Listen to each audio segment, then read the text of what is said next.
Hello, everybody. Hi, that was probably really loud in your ear holes. Hi, welcome. I am DM Dan. Welcome to Explorers of Elsewhere live, Tales from Elsewhere. Greetings. Hi. We were last here a fortnight ago. We being me, DM Dan, and Nate, Livy, Georgia, Dan, and Theo. Hello, hello, hello, hello, hello, hello. Hello, hello. Hello. How are you all doing? You all good? Yeah. Amazing. Good. Amazing. Yeah, I'm excited for tonight. This is the third live stream. This is the third live stream of the current Tale 4 Dragonwrath. We have...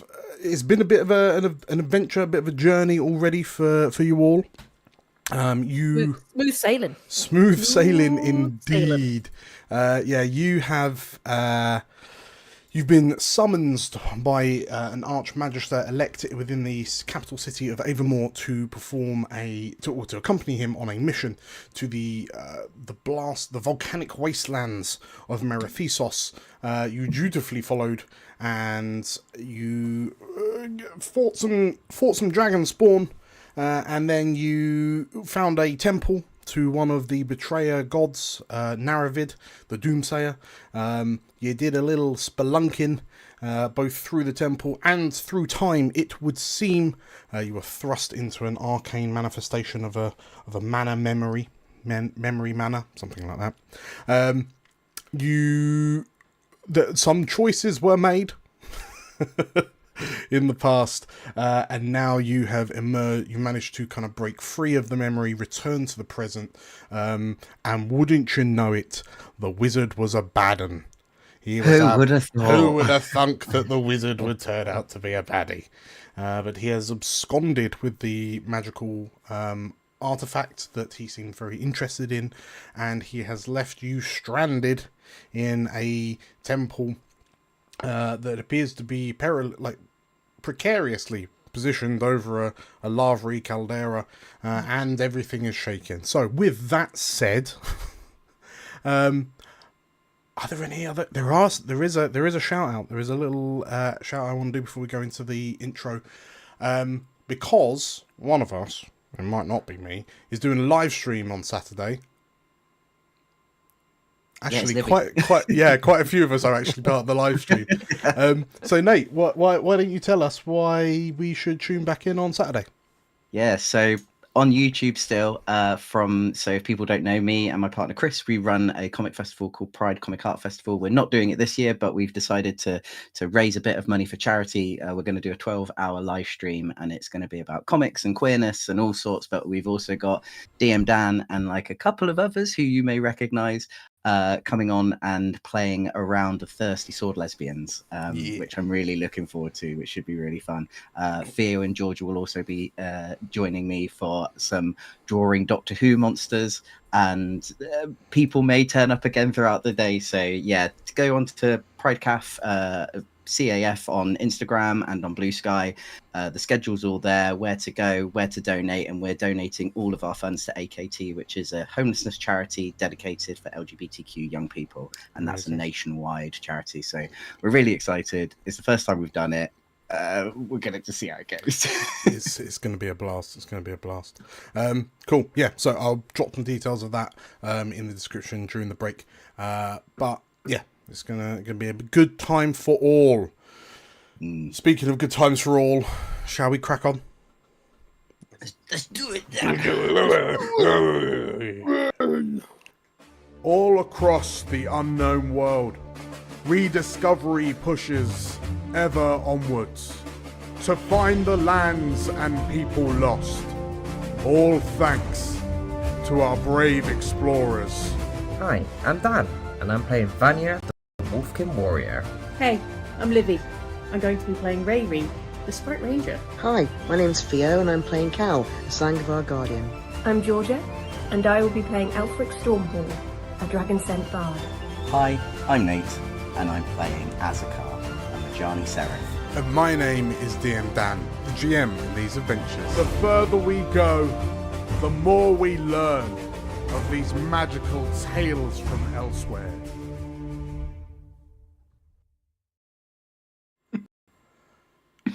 Okie dokie. And so we find the 5 of you in a suspiciously quiet, but not for long. So we find you in the ruined temple of the dragon known as the Doomsayer, Naravid. A temple built into the face of a mountain of the Merethosi mountain range. Having recently been kind of retransported here through arcane means, thanks to whatever kind of arcane contraption the wizard Gannis was using.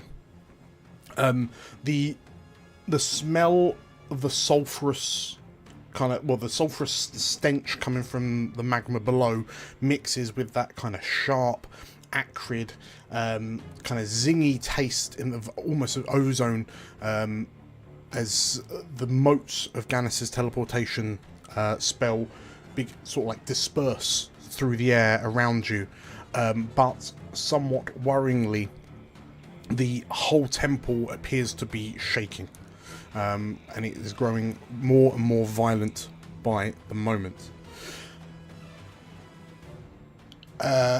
Cal, you are, well, the 5 of you are in the middle of the room, stood on the kind of broken and ruined mechanics of the what you now know was once a large kind of arcane astrolabe that plotted the celestial movements of the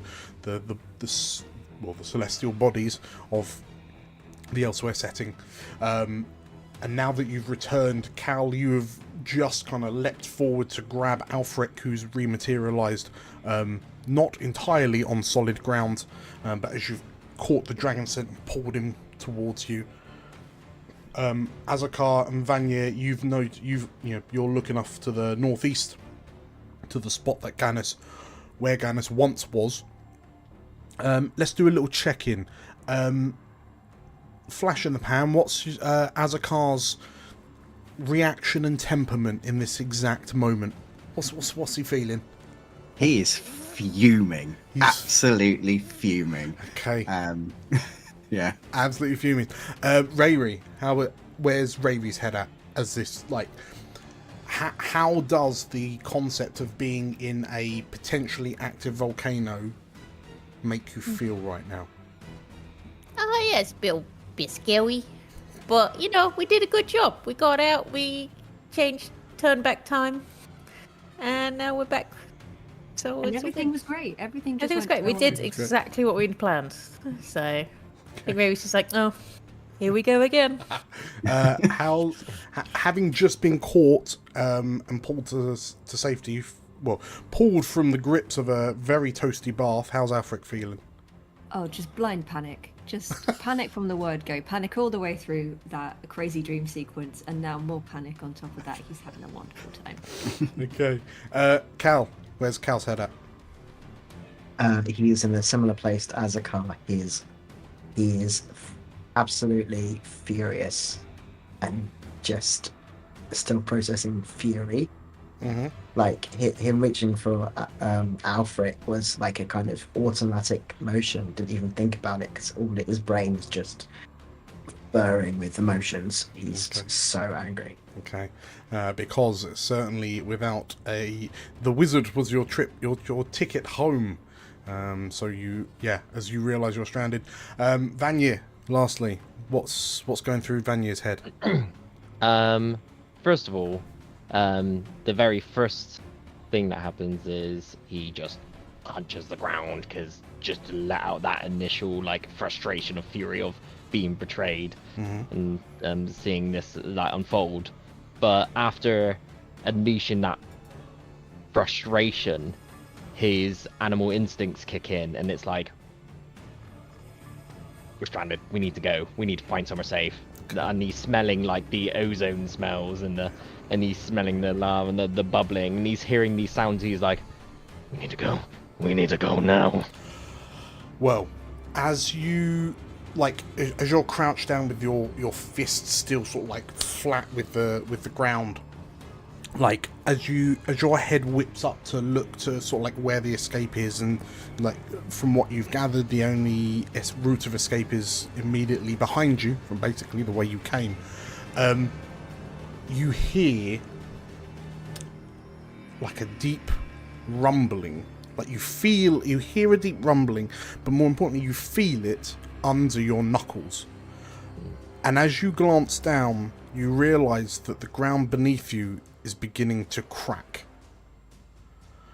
And there's not really a moment to wager whether it was you punching it or not before the foundations under your feet crumble and give way and drop the five of you, or six of you including Vinny the Hound, drop you some 30-40 feet directly down.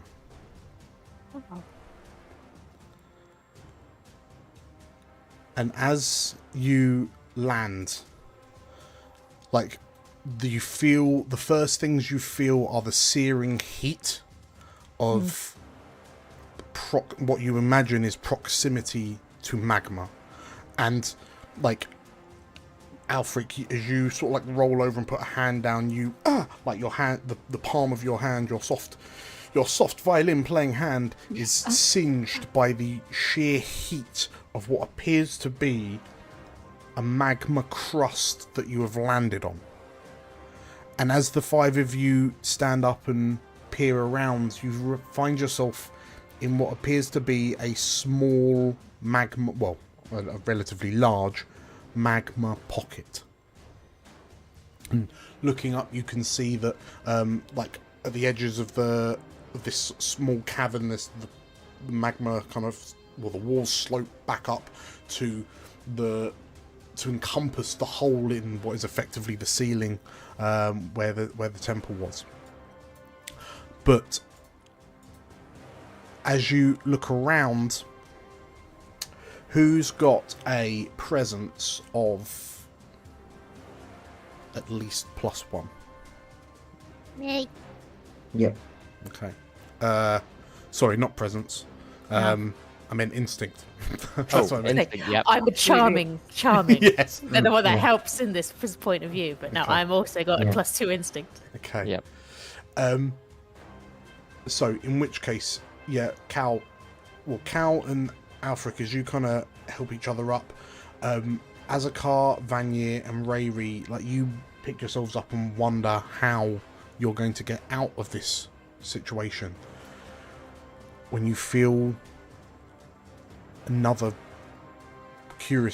rumbling underfoot. And I'd like everyone to make me a agility reaction roll, please.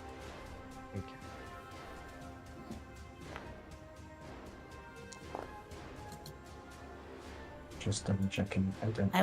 Mine was a crit.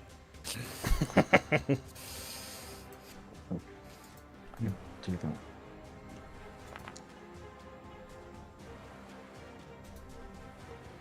Okay. So we've got a 23, a 13, an 18, a 17, and a 21. I believe it's just... Got a crit too. But Azakar got a crit. So. Oh, was it a crit? It was a crit. Me and Azkar both got Oh, God, both of That's you got all the crits. crits used for the rest of the game. Yeah. All the crits that you'll ever need. Okay, in which case, certainly, well, all of you managed to jump backwards just in time as the ground underneath your feet cracks in at least a 15 feet diameter hole directly into the bubbling magma, and bursting from the lava underfoot emerges this long worm-like creature with a hardened rock metallic type hide, a circular draw of teeth in its maw, and as it looms out of the lava, let's give you a cheeky little picture, shall we?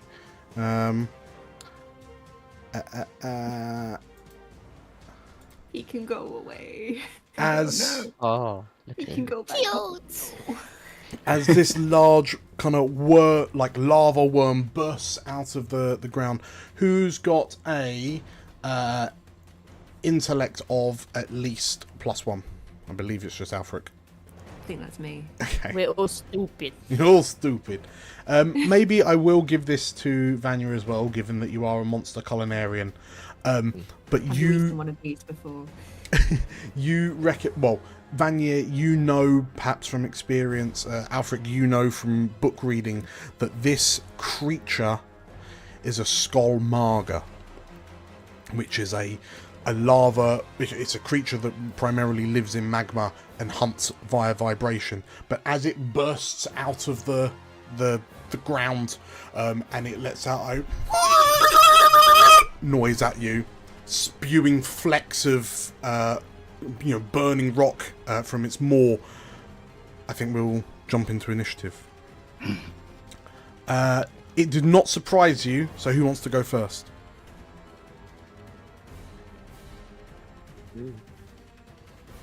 Go on, Vanya. Go on, Vanya. Go on. You know you want to. we all know that a monster makes Vanya happy. Seeing this happen and seeing where we kind of are at this moment in time, all Vanya can really do at this moment is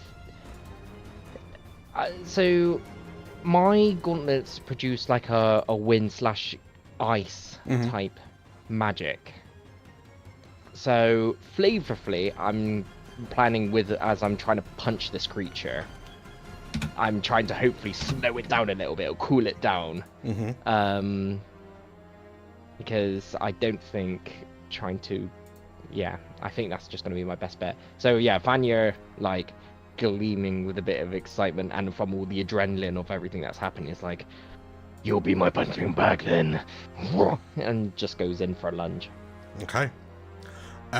In which case, as it as its body kind of whips up and kind of flicks like a large living whip, make your attack. Amazing. I am worried he might be quite hardy, so I might where's my details? That is it. Can I spend a hope to add my experience thrill of the hunt? Sure. Thank you. So that brings me down to 3 hope, which I'll amend in a second, but I'm just going to do my roll first. This is Primal Gauntlets. No, I need to do the dice roller first. Also, Nate, while we're waiting, if you want to roll your prayer dice, Well, thanks, Dan. You're gonna need them. You're gonna need them. This is with +6. So I got a 16 with hope. 16 with hope hits. I'm gonna take a Slayer die instead of taking a hope on that, so Okay. I'll reduce my token down to 3 a second. How do I? There we go. I want it on 3.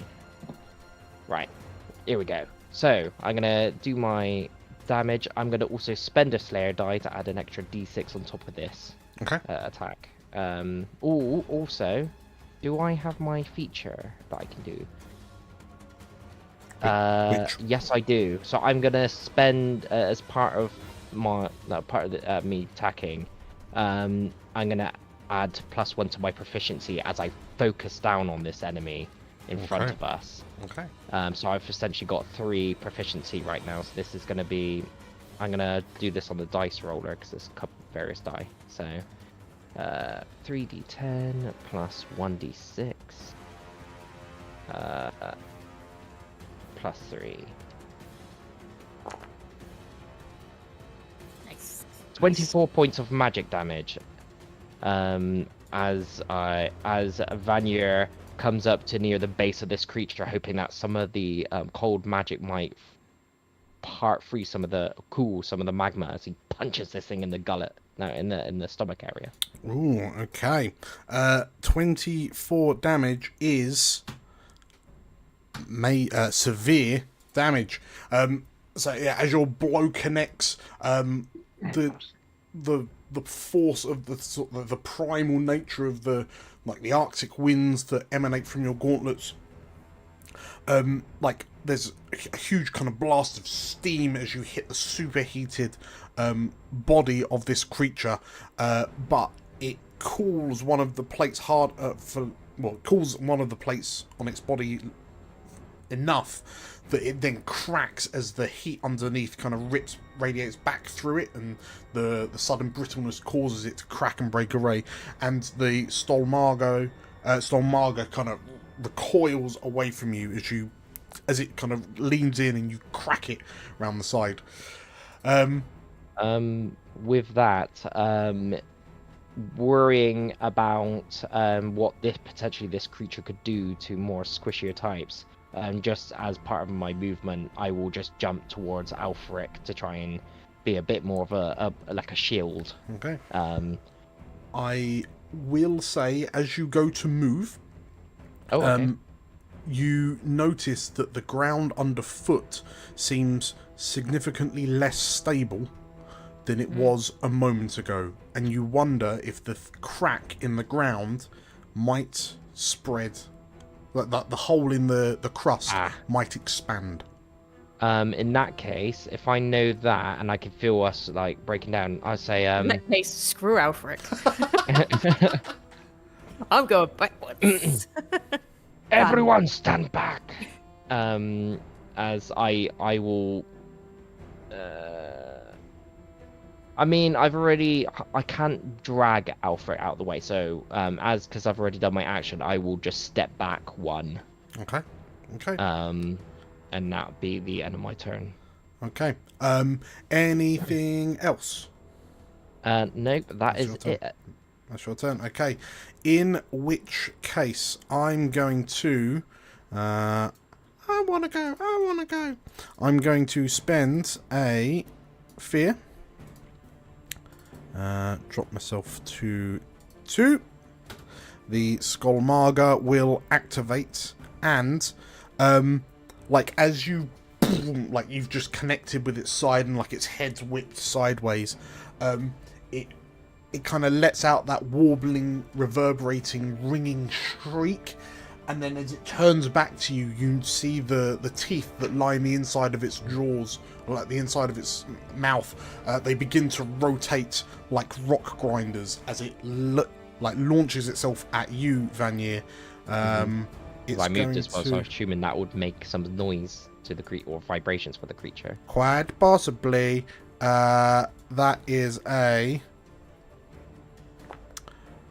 Oh, it's a 5. Nope. So its head slams down to where you were a moment ago, and then it kind of lifts its head up, screeches in seemingly irritation, and it will then disappears back into the lava. Yes, Georgia, that's right. And the magma is kind of thick and opaque enough that as it disappears under, there's a kind of a vacuous as it descends under the surface, but you realise you can no longer see or sense its presence. I'm going to pass on to someone else who wants to go next. Oh, beg my pardon. As it does, vacuous bubble, boop. The bubble pops, hurling kind of magma up into the air, and They don't hit the ground because the motes of lava kind of coalesce and turn into what appear to be living elemental motes. Now that's the end of my turn. Someone else can go. Oh boy. If I can hit it when it comes up, Uh-huh. I have ranger's focus, so I kind of want to wait for it to go back up again, and then that would be fabulous. If anyone can do anything before it comes up again. Looking around us, what is the situation of the area we're trapped in? Is it kind of like a bowl of rock? For all intents and purposes. I assume sort of up above us, the hole we fell through with. Yeah. Any chance of escape, or are we very much stuck here with this creature? Currently, it doesn't look great. Okay. Doesn't look great, but there is a Stolmarga arguably trying to eat you, so dealing with that might extend your life expectancy slightly. Slightly, just a little bit. Yeah. For a couple of minutes, you know, when the lava gets us. You probably all heard Vanya mention, like, step back, pointing towards your feet. So yes, Vanya has shouted that there is loose footing underfoot. So yeah, who's going next? Can I jump onto Vinny? Yep. Thump. And how far can I get back with an agility roll? Can I get quite far? Like, if I came, like, down here, for example? Yeah, so you can go... Like, onto round here would be... Yeah, that's fine. That's fine. Yeah? So if I hopped onto Vinny, and I could use an experience as well. Heckin' fast. Heckin' fast. We've lost a Nate. Oh, Nate's gone down. Nate is dead. Right, hold. Hold. That does not work. Oh no. Oh no. Okay, we will hold for Nate. No worries. So yeah, well actually carry on and we'll just go map. I just need to move. Yeah, so I will get on to Vinny, and I'm gonna try and get all the way down there. So do you want me to make an agility roll before I move to see if I can get as far as I would like? Yes. So for effect, well, so you can basically make it to give or take the bridge.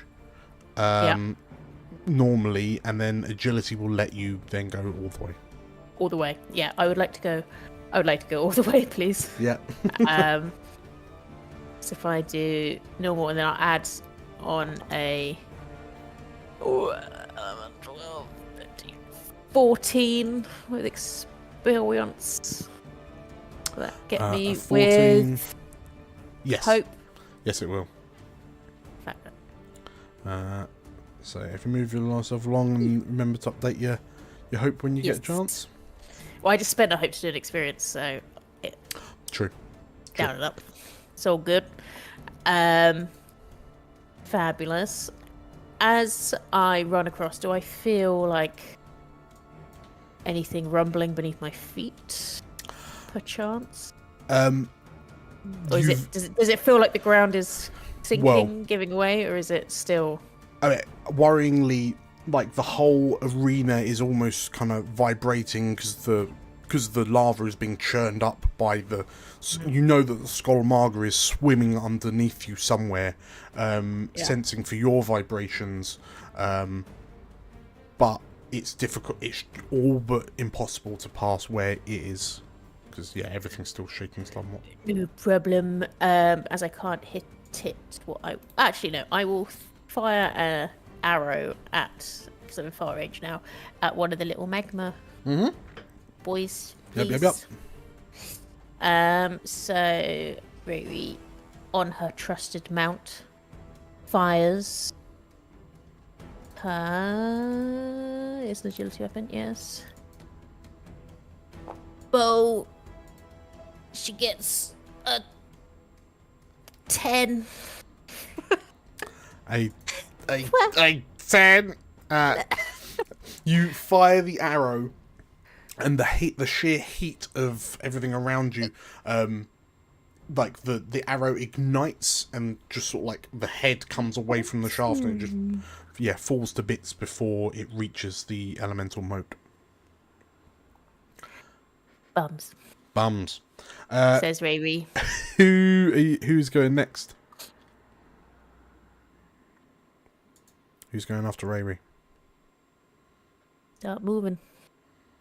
I suppose Alfric will just hurry back from the edge of the lava. I think that's all he can really do currently. None of his spells are particularly useful, but he will hurry out of danger. Gotcha. He'll head over here. Yeah, so you step away from and you can see, there are lines of warm light beginning to emerge through the cracks in the crust as this hole left by the Skullmaga gets larger and larger. So no spells end of turn? No, I don't think he can really do much, but he will get out of harm's way. Sure. Go, not Cal. Well, maybe Cal. Who's going next? I can go next. Yeah, I think Cal, watching what's happening, it's all a bit of a shock. He's trying to assess the situation as best he can. Mm-hmm. I think he's going to move around and attack the same moat that Raymi attacked, because he's no good unless he's attacking in melee range. So he's going to have to just take some of those chances. So I think he's going to come round. So as you go so clockwise around the hole. lava. Yeah. So around here, and then attack the moat. He's also going to activate his unstoppable thing, which is a class feat of his that he's not using because he's an idiot. I'm an idiot, not Cal. Just in case. So yes, we're going to use that. So that gives me resistance to physical damage, increases my current armor score by my proficiency, and adds the total of my unstoppable die to my damage die total, and cannot be restrained or vulnerable. So very useful. And I'm just going to hit this moat with my broadsword as hard as I can. So we're going to go with that. So that's a 16. That is a hit. It is blisteringly hot this close to it, but that is a hit. Your sword strikes true. Fantastic. I just realised that's incorrect. My mistake. That's the damage. So that means to roll that again. Okay. So I've seen now. Yep. That is that is damage. Yeah, sorry, that was my mistake. I was just being very cocky. No, let's go. Carl just assumes he hits every time. It's still a 16, so it's all Okay, good. fine. And 16 damage? And we'll just go with that. We'll do 16 damage 16 plus damage. the 1 for the unstoppable dice. I assume that's how it works. Yeah. Because that's what it says it will do. Okay, so 17 damage total. Yeah, 17 damage total, please. Okay, in which case, as you swing your sword, it cuts into this this kind of amorphous, like orb of flame. It reminds you of the floating magma orbs up on the surface, one that floated through your camp last night. But this is, there are sputters and spurts of flame and kind of superheated rock and kind of moving across it. Almost like it has this kind of destructive personality to it. But as your blade carves into it from right to left, the two halves of the mana moat just kind of separate and just splutter and collapse to the ground in sparks, like hot fiery sparks. Cool. It dies. Anything else, Cal? Well, I think really at the moment, I think he's just going to prepare himself for when this, is it Stolgmar? Stolmaga. Stolmaga as that fire worm appears. So I think he's going to be just very much on the offense, ready to take a swipe at it when it appears, and just watching as carefully as he can, because that's really all he can do right now. He can't predict where this worm is going to come from, so he's just waiting. Got you. Okay. Let's see. Did you see Nate's message? Let me know when it's good to come back in. Now. Now. Also, that was a roll with fear, wasn't it? It was a roll with fear. Ooh. Okay, I can do this now. Hi, Nate. Welcome back. Hello. Sorry about that. That's all right. The wheels have not fully come off the bus yet. So I'm going to take the fear initially, and then I will decide. Actually, you know what? I'm going to immediately spend that fear, and as punishment, Nate, the elemental motes are going to group attack you. No. And they fly towards you and make an attack.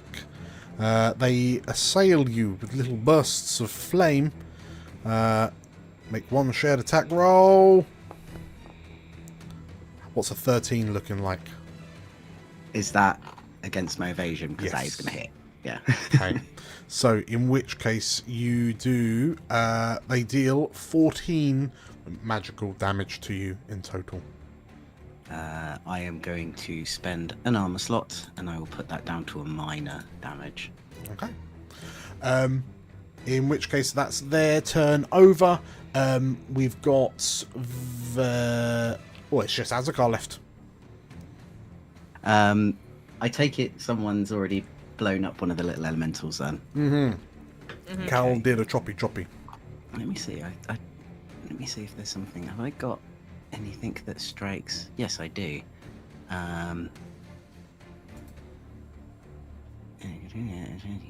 Stress the target and additional target in the range of the same attack roll. Okay, I'm gonna do. I'm gonna use my spirit weapon to make an attack.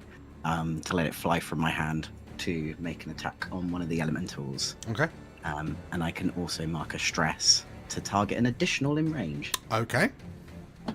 Oh, blah, blah, blah, blah. Sorry, give me 2 seconds. Daisy has had her dinner and has returned. Oh, that's a lovely 20. Plus 3, so that's a 23. 23, that is a hit. Nice.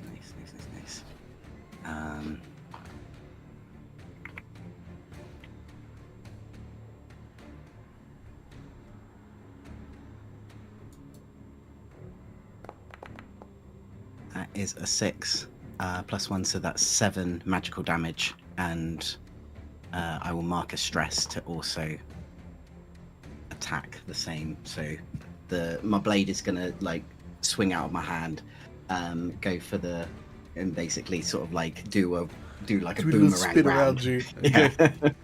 Amazing. Both of them. In which case, as you do this very neat kind of sword sweep around you, much like with Cal, the Holy Blade cleaves through one of the motes, comes around to the other side of you and cleaves through the second before it returns to your hand, and doing any amount of damage kills them. Taking what Vanya said after he's done that, I'm going to move back 1 as well, okay, away from the edge. And is that your turn? That is my turn. Okay. In which case, at the start of the next round, sure enough, the cracks underfoot continue to give way until it forms a large, almost 25 foot wide hole in the crust.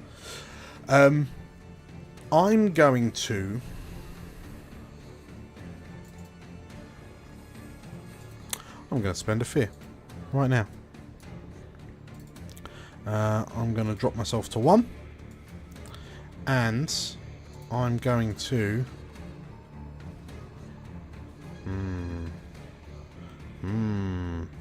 Decisions. Decisions. Tell you what, who moved the furthest? It was Rayri. It was Rayri. I'm a rock. It I'm a was. little rocky. It was Rayri. Sitting on a rock. So first things first, Rayri. Can I please have an agility reaction roll, please? If I'm still on Vinny, can I still be fast as heck?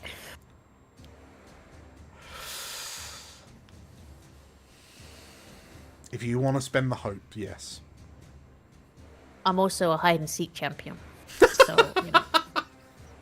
I think hide and seek champion works better for this actually. But... I'm a hide and seek champion. I am the rock.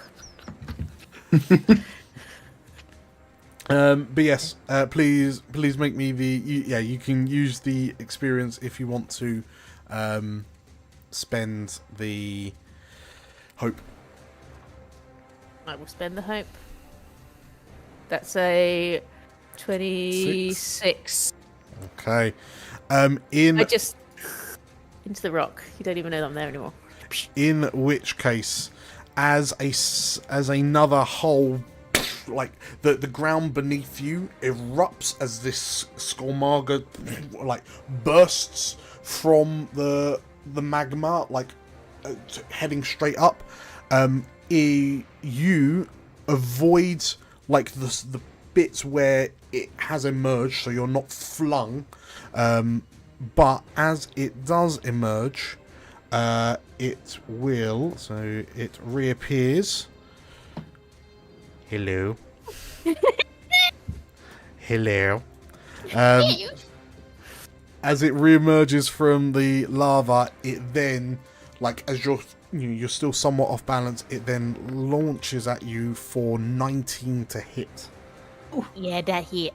Okay, and you will take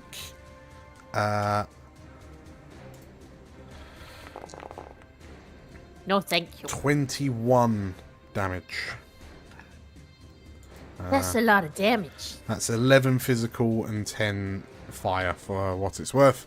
But yeah, as like it sort of like chomps at you, it kind of as it swings by you, the ridges on it kind of scratch and scrape you and kind of cut into you, and you're knocked into the rock as it emerges with another noise.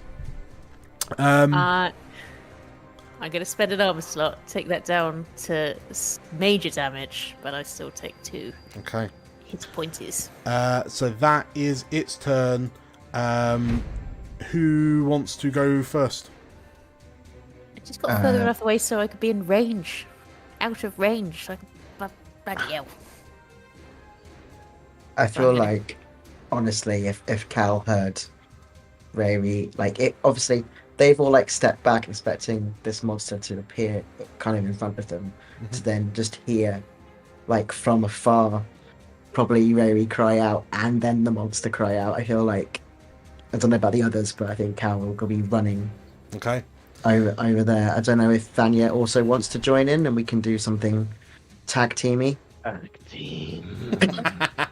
You gotta save the baby. Gotta save the baby's breath. Tag team.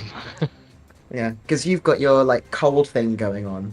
Yeah. So that could be an interesting combination. I don't know what exactly. But I have enough hope to pull it off. I mean, I'm quite happy.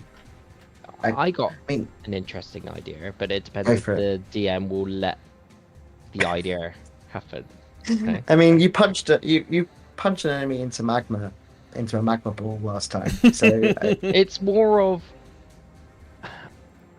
because I'm worried about the crust area around the snake, knowing that it's loose. I don't want any of us to necessarily be left standing on one of these little patches. However, these stalagmite things that partly what Ray's on, I'd assume would be more stable than the little flat bits. That is a bold assumption that stretches my ability for Foundry to just lay a tile over this map. I mean, perhaps you're right. Up until the application of high velocity Skullmarga, that's which does wonders for loosening foundational stability. But you're absolutely right. Not only is Ravi now kind of all but in the jaws of the Skullmarga, but for all intents and purposes, the entirety of that little island she's on is going to descend into the magma. I think so. My idea was originally is to try and launch Cal to strike at this creature's head, but also fly over enough to miss the area of loose tile. Was my thinking.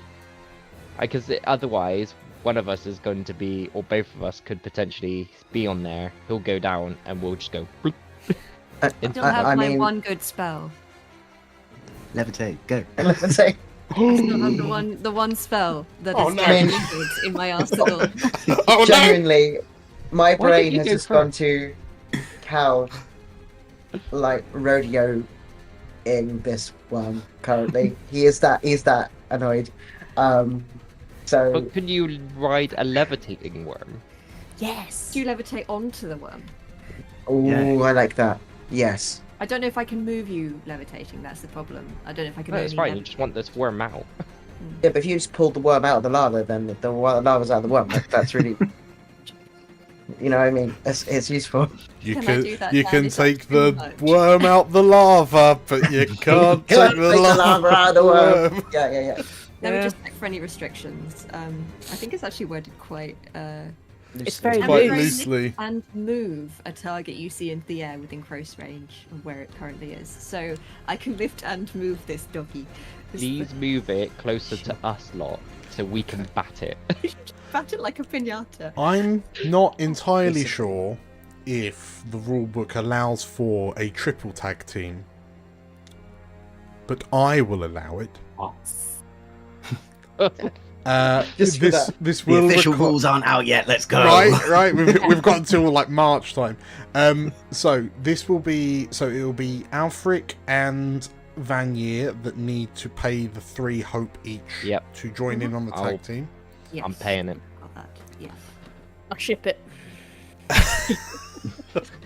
Skullmarga, I hardly knew ya. That's okay. So, please move tokens, because right now the 3 of you are staring gormlessly at this big lava tentacle that's bam, bam, bam, smacking Ray about. So just to clarify, yes, is Cal still rodeoing the worm? Because I didn't really get. I can get closer to you first, and then. Okay, cool. Yeah, sure. We can do that. Because if I move down, then it can fill the space between me and Cal, right? Yeah, but then it's closer to the big lava pool that is created for itself. What about this space here between? Yeah. Okay. Yeah. So if I move down, I'm just going to move my token so you can see. Then it fills the. One up. It fills the space here. Yeah. Levitate it in that space. Yeah, so levitate into that close space. to its counts as close to its current. So very close. So that's 10 feet. Ish. Well, that would still bring it to about there, which is still close enough for us to bash. And not technically in its pool, I think. Okay, so. I think a lot of it, like, I will ask that the hope is spent, but it sounds like a lot is contingent on Alfric levitating it in the first place. So, hope being spent, we'll first ask Alfric to levitate it. And then, if it is successfully levitated, then Cal and Vanier can make their attack rolls. But if it doesn't get levitated, then the attack rolls will miss. In big inverted commas. Come on, Alfred. Do some good. Roll that presence check. Have you Right, got I'm an gonna roll experience? Oh no, you are out of hope. Never mind. You will be out of hope. Yes. So I've spent the hope. Okay. So now I roll a spell casting. Yeah. roll. Roll dog this roll. Alfric, how much do you need? So he rolled a 7. Can you spend multiple prayer dice? Is all I'm going to ask. Oh, you can. Okay. Well. I mean, I didn't get that great a prayer dice anyway, but it depends on how much you need. So much. More than 10? More than 10. Okay. I believe I can give you all my prayer dice, and that will get you up to 11. Hey? No, You're you saying- need more than 10 extra, I think. Oh, 10 It extra. needs to be 17. Oh, No. well, then. Like currently the roll is what? 10? Because it's 7 plus 3, I assume. Okay. Yes. Yeah. So currently we're at 10. It needs to be higher than that. But Than I'll 10. let you Okay. decide how hard you want to pray. Have we got a quad tag team on here? I can give you 4 points basically to boost you up. If you feel like it will do anything. 4 total. 4 total, yeah. Okay. It's up to you. It's up to you, Nate. How hard does Azakar believe? He's lost How all hard hope does at he the moment. Alfric. Yeah, I can. What do the? I can give you 10. I can give you 4. That's all I'm good at for the moment. Are you heading out the 4 to take us to 14? I wonder. No. Yeah. I feel like it's got to be more than 14 to levitate that boy. Is there anything else we can do? I can't buff myself, unfortunately. I've got very good group buffs, but no me buffs.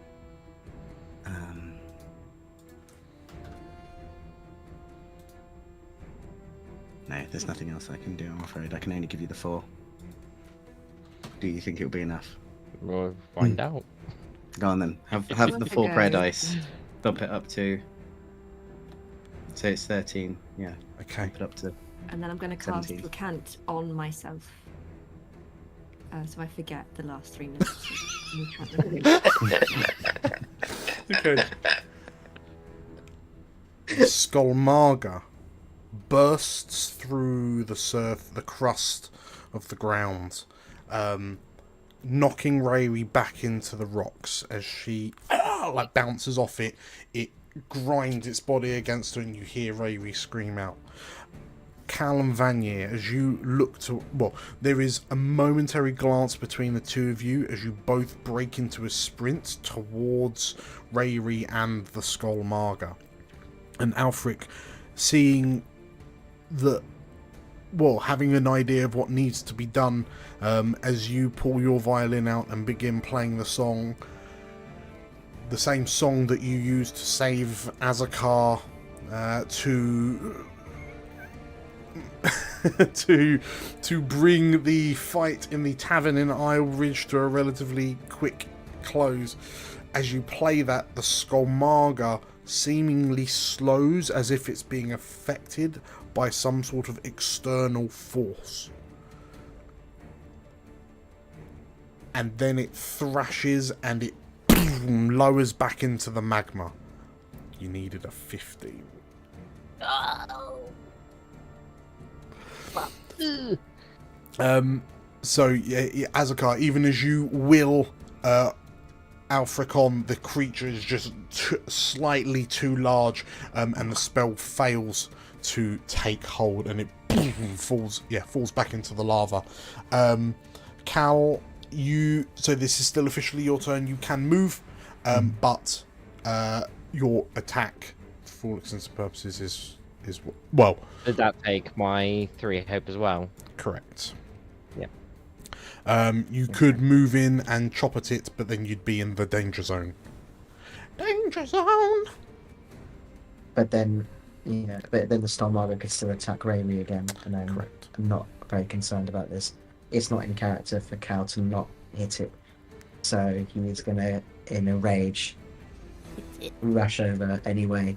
Mm-hmm. And he's going to come as close as he can to Rayleigh, so if he needs to, they can jump off together later. And he's going to hit this thing. Okay. you.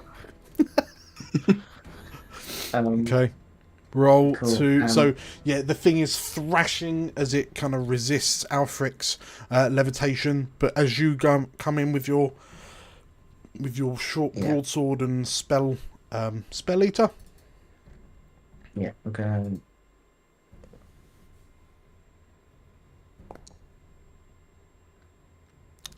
16 does hit. I will take the fear for now. But yeah, roll for damage as you launch into the thing.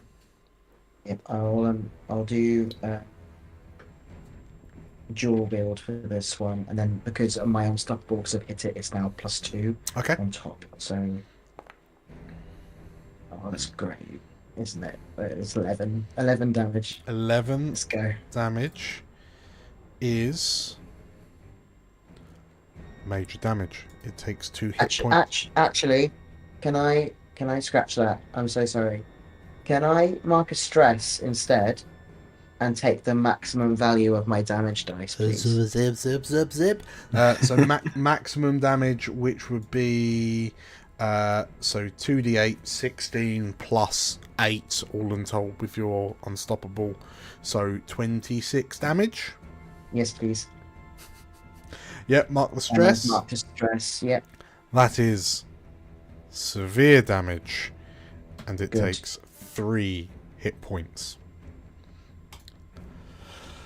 Okay, so Cal, in a fury, as you you are lightning quick. That is one of your experiences. But as you kind of screech across the crust, 2 blades lodge into the side of the creature, and you feel this kind of internal gas buffet you, and it you have to turn your face away as it you can feel the top layers of your skin burning away from the proximity of this thing, and in this moment you acknowledge that with your 2 blades lodged in its side, you are for all intents and purposes dangling over a pool of magma. Anything else? I yell at Rayleigh to get the F out of range as quickly as possible. Okay. Who's going next? I will get the F out of range as quickly as possible. Okay. First. Vinny's gonna bite him. Okay. He's a mean man. Do a little chomp. Vinny's gonna do a chomp because Vinny don't like it. Don't like him. He's a nasty man. 12. That's a 12. It's a 12. It's a 12. It's a 12. It's a 12. That's also a fear for me. So Vinny does Vinny goes in. You know when you try to feed a dog, if you try to feed a dog hot food, and they'll do the face. Yeah, that happens. Vinny seems uninterested in eating the hot worm, which is not a sentence I thought I'd say. Eat your dinner. Yeah, so you know that the ground underfoot is going to crack. Cal is currently hanging off the side of this thing, and you know that this thing is also prone to taking a lava bath. Is there a way? Is there like a? I don't think I can grab you. I'm just gonna move. Is there any way that I can take? I don't think I can take. Can other people use my mount? Can we all use the mount? Can we all get on Vinny? I mean, Vinny's quite big for you, right? It would be like a grown adult. It would be like a grown adult trying to ride a goat. Imagine 4 grown adults and a small child riding a Shetland pony. Yeah. Yeah. I mean, it could work. You could do it, and we can see how it pans out. Fine. All right, Riri, taking Cal's advice, is going to move back as far as she can. Okay. Well, I don't know. We've done this before, and then it bit me in the ass. Oh, I'll get Cal. He's a bit distracted now, though. He's a little Yes. bit distracted. He's got two very sharp things in him. So he's going to Yes. hopefully take it out on me and not you. This is true. Maybe if I go, I feel like corners are a good. There. Okay. Okay. So you move slightly away from it onto what, well, I guess what you call the mainland. The mainland. Anything else? I would like to spend my 3 hope on my ranger's ability that ups my evasion. Okay, cool. So if you deduct that in Foundry, end of turn. Yes, please. Ooh. Should I do it? No, you may not, Why? because 'Cause I rolled with fear. Oh, you rolled. Oh. because the Stolmarga is going.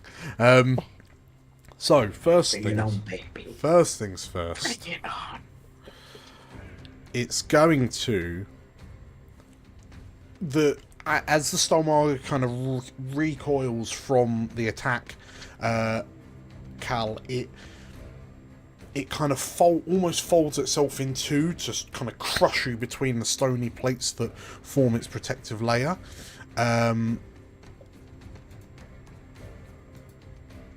That's an 8 to hit, which I assume does not hit. Does okay. not hit. Very good. In which case, I'm going to ask you very delicately Yep. for an agility reaction roll Sure. as it then submerges. Okay, so I also have feline instincts, so hopefully, yeah, we'll see. We'll see what happens. This is why I was like, "Come on, Cal, you can do this. You can do this." I sang this right, so that's 10. But I have an ability, feline instincts. So when you make an agility roll, you can mark a stress to re-roll your hope die, but you must take the new result. So what's my hope die? A 2. Hope die was a 2. Well, yeah. So basically, can I just re-roll a d12, yeah? And Yeah. then that can be the... Yep. Okay. So it'll be whatever you roll plus 8. Are you spending the Yeah. experience? Um, Sorry, the ability Oh, is the it's, feline. this is an ability, yeah. Gotcha. So Gotcha. So we'll So see, yeah, whatever hopefully. you roll plus 8, so basically you need a 6 or more. okay, thanks for that. Wait, I can't look. Hey. Oh, okay. It's heated on the 5. Okay, so in which case, as the Skullmarga sort of like kind of tries to crush you, that doesn't work. It whips around a bit and then it kind of lengthens, like straightens out, and then you feel like the body begin to sort of like compress on itself, and there's a sudden lurch in your stomach as you drop. But you're able to plant your feet on the side of the creature and kick off just in time for it to disappear back into the lava. You land like basically where you are and not in the lava with it, but as it splooshes out to a boop boop, 2 more motes of lava splash out from its submerging, and they block your way somewhat. That is the Skullmarga's turn. Who wants to go next between Alfric, Vanya, and Azgar? Vanya? My aim. Mm-hmm. Could I possibly use my turn to run over to Cal and drag Cal away? I won't attack, I'll just drag Cal out of the area. Okay. That sounds absolutely fine. Cal, are you happy being fireman lifted out of imminent lava death? I think he'll be a bit surprised. I think Cal is in like such massive battle mode that all of a sudden Vanya's coming up and sweeping him fireman's left side. It'll be a bit out of it a bit. But yeah, sure, he won't resist. He'll just be a bit like it was taken by surprise. Okay. Vanya, in which case you absolutely can. I reckon if you're doing a gotta go fast. That was the wrong button. I reckon it's there. That was part of my whole move. 50. Yeah, basically you could pretty much drag the two of you next to Rayri. So Yeah, you can kind of run onto that little island, scoop up. That's the plan. Yeah. So Grab Cal and I'd drag you both like out. to do that, please. Okay. In which case the two of you plonk yourselves next to Rayri. So say if I get to like there, and Cal can go. Cal be like there. Something like that. Cool.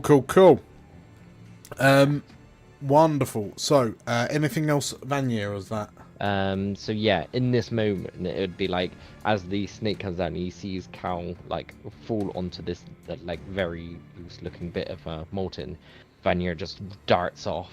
Obviously grabs Cal in such a surprise, drags him back. It's like, watch your feet, and yeah, just drags you to Rayri and like, are you okay? I'm fine. You both okay? Yes, we better watch our feet. And he starts looking around for the snake thing, where it's gonna come next. Who's going next, Alfric or Azakar?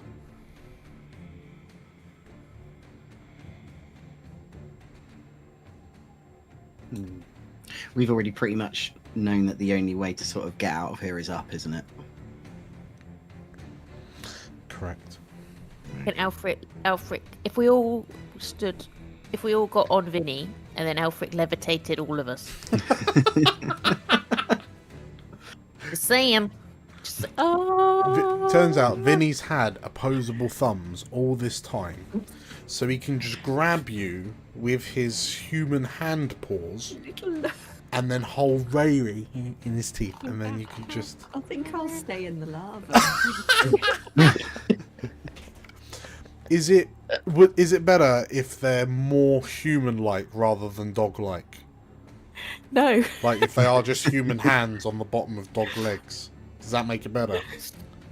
Like sort of like salad fingers, just Yeah. really long ones. And they they tippy tappy like that as he walks. He's actually like a millipede. He just... Okay, very good. Yes, so who's going first? Alfric or Azakar? I mean, if there is a huge amount again that Alfred can do, but how are we doing health-wise? We all good? We all Good shout. was gonna say. I've only taken 1 HP. I've taken 2. I've taken 2. in that case, Alfred will panically swing around his violin, and he will play in this lava-ridden wasteland a relaxing song, which heals you all for 1 hit point. Ooh. Are you... Is this the volcanic equivalent of like the band on the Titanic? Yeah, Just... like tears streaming down. tears which are immediately evaporating from the heat. Okay. So we all get 1 health point Yes, back. you all heal 1 Brilliant. hit point. Amazing. Thank you so much. So that was You all Alfred's feel turn. relaxed and Yeah. calm. He's like, what are you doing? Oh, that's quite nice. Okay. Anything else, Alfric? Do you want to move? Let me just say, I'll probably get away from this expanding lava hole. So he'll head backwards as he plays. Actually, Okay. no, he'll head forwards as he plays. Sure. Because otherwise he'll go out of range of everyone. There you go. Okay. Grand. Just walking across the magma. La la. You know what? We've had so much fun and festivities here that I think I need to sour the mood by interrupting once again. And this time, let's ask for. I see where that cursor is going, Dan. Let's ask for a little agility reaction roll, Azakar.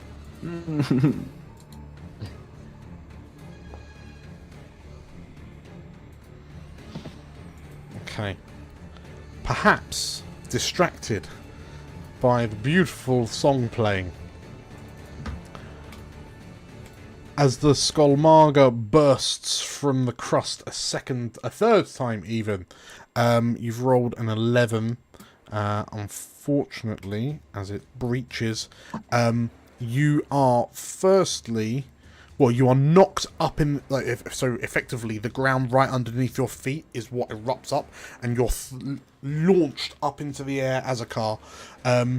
It's going to knock you to far, which is basically 30 feet, so I'm going to plonk you all the way over there. But as you go, it's going to bite you for 23 to hit. Yeah. With a cheeky little 23 damage. Good job I got that 1 HP removed. I'm going to spend 2 armor slots. Okay. Because that's what we're going with now. We can spend as many armor slots as we want. Yeah. Reduce. Cool. I'll spend 2 armor slots. Yes, spend them while you can. That's yeah. Okay.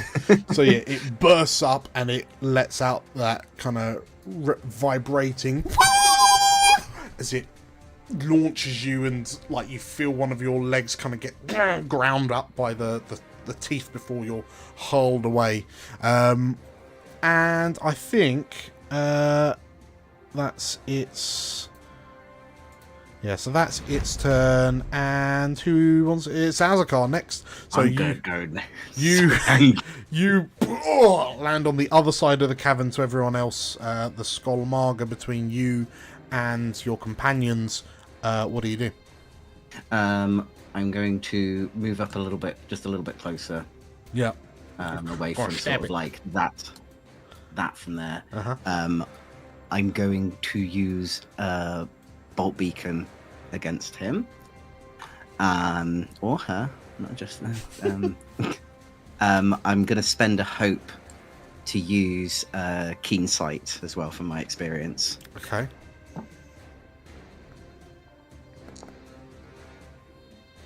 There's a Do you 13 need to hit first?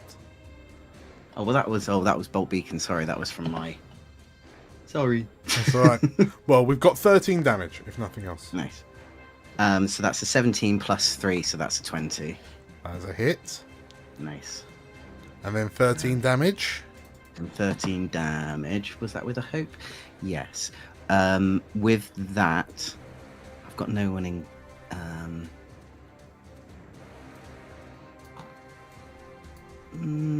No, I'm gonna keep. No, I'm gonna use. I've got an ability called Second Wind. Okay. So it's when I make a successful strike on an enemy, I can clear 3 stress or 1 hit point. And so I'm going to clear 3 stress. Okay. And it's once per short rest. In which case, as you've just been launched 30 feet through the air to land with a worrying crack to this somewhat fragile, like magma crust. As you've picked yourself up, launched yourself forward, and your bolt beacon, what does it look like? He just sort of maneuvers his hands around to produce this bowl of lightning, and then just shoots it from the palm of his right hand. Okay. Explain to me what happens, Nate. As this worm sort of like is like coming up after this, probably sort of like with his sights right on Azakar, this bolt's gonna just go straight through his mouth, and straight through the other side of his head. Okay. In which case, yeah, as the kind of the radiant lightning arcs into it, you see it's like its insides kind of glow slightly through, like from the mouth hole, as the bolt illuminates it. and the sudden like increase in power and pressure within it starts almost popping the spikes on its hide out, they start pinging off in different directions. The plates begin to crack and as they flex too much, and as the creature convulses and contorts and kind of twists itself into itself, it lets out a final and lands with a heavy thud, its head laying on the crust of the magma, and then you watch as it slowly begins to slide into the magma and disappear beneath the surface. There goes dinner. There goes dinner. There goes my special meal tonight. Why'd you do this to me, Dad? So, as the Skullmaga disappears back under the surface, you know what? I think we can reward you all with big blood splatters.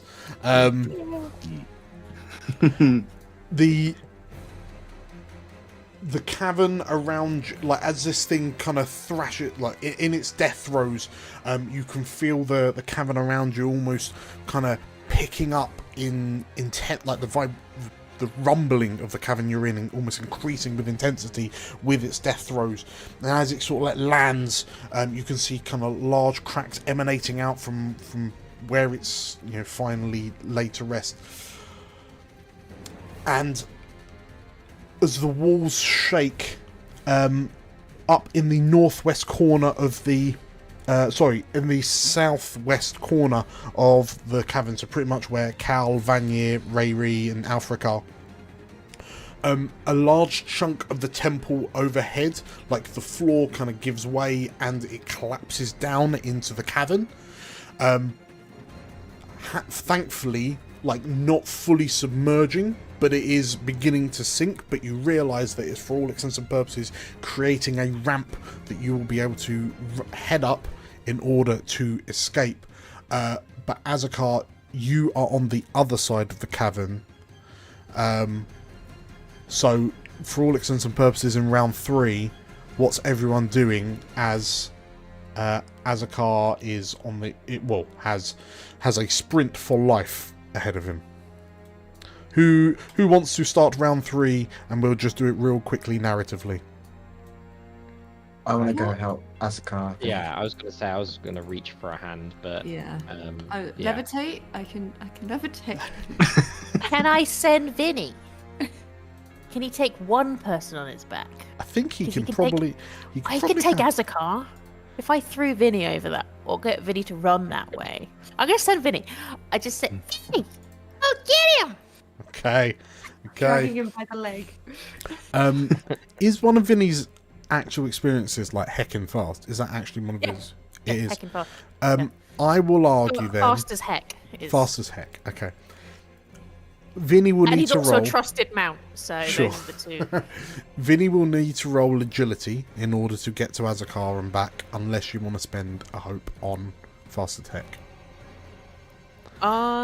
Which will fundamentally mean that whilst the temple overhead is fully kind of crumbling into this volcanic pocket that you're in, whilst the 4 of you are kind of making your way up the slope, Vinny will have a cinematic leaping between like falling rubble over lava to get to Azakar. Yeah, I mean, I'm gonna roll my fast as heck and do my agility roll, I guess, to add on my. Well, if you want to use the experience, I will let you auto pass it. I Cool. use the hope. Okay, you use the hope, and as Rayri splits off from Vinny,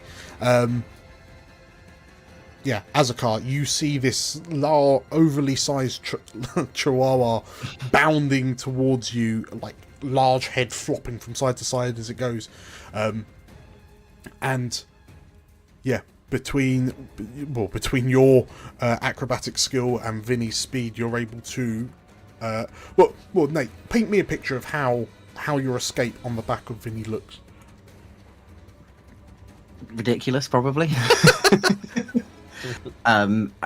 Azakar will see Vinny sort of approaching him, will not, delay, sort of grab hold of him and grab hold of the scruff of his neck and leap himself on, majestically, like the stallion he is. Yeah. Okay. In which case, yeah, the four of you clambering up the ramp to safety. The fire moats that spawned from the second pool, they've been crushed under the rubble, so we don't have to worry about them. But yeah, as you spent the hope on the experience, Rayri, Vinny and Azakar, well, Vinny carries Azakar to safety, and the six of you escape up the ramp out of this volcanic cavern. And as you sprint towards the entrance of the temple, with the ground kind of falling away behind you as you go, you hurl yourselves through the front doors into the fresh air, the relatively fresh air of the Merathisi valley that holds this temple, before the air is filled with dust and debris that billows out as the temple fully collapses in on itself behind you. And with that escape, I reckon we call a quick break. Boofa. So, congratulations on escaping the Naravidi temple. Out of the frying pan into the no way home, I guess. It's not quite a fire. But no, congratulations everyone on completing that. Yeah, we're going to take a quick break. If you're enjoying this, make sure to hit the like button. If you're watching on YouTube, if you subscribe, you can chat to us in chat. Chris here is probably quite lonely. It would be good if you're here and you're watching this, to have a little natter with Chris. If you're on Twitch, hi. Hit follow, because we're going to be streaming more and more often all the time. If you're watching this live, this coming Saturday, you can tune into Nate and Chris and some of us doing a Pride Caf live stream, so a live stream to raise some money for LGBT focused comic and arts-ness, I guess. Yeah, it's going to be a great time. I think that's it. Thank you for watching. We'll be back in about 15 minutes. Thank you guys for surviving. We'll see you in a bit. Bye!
Hi world.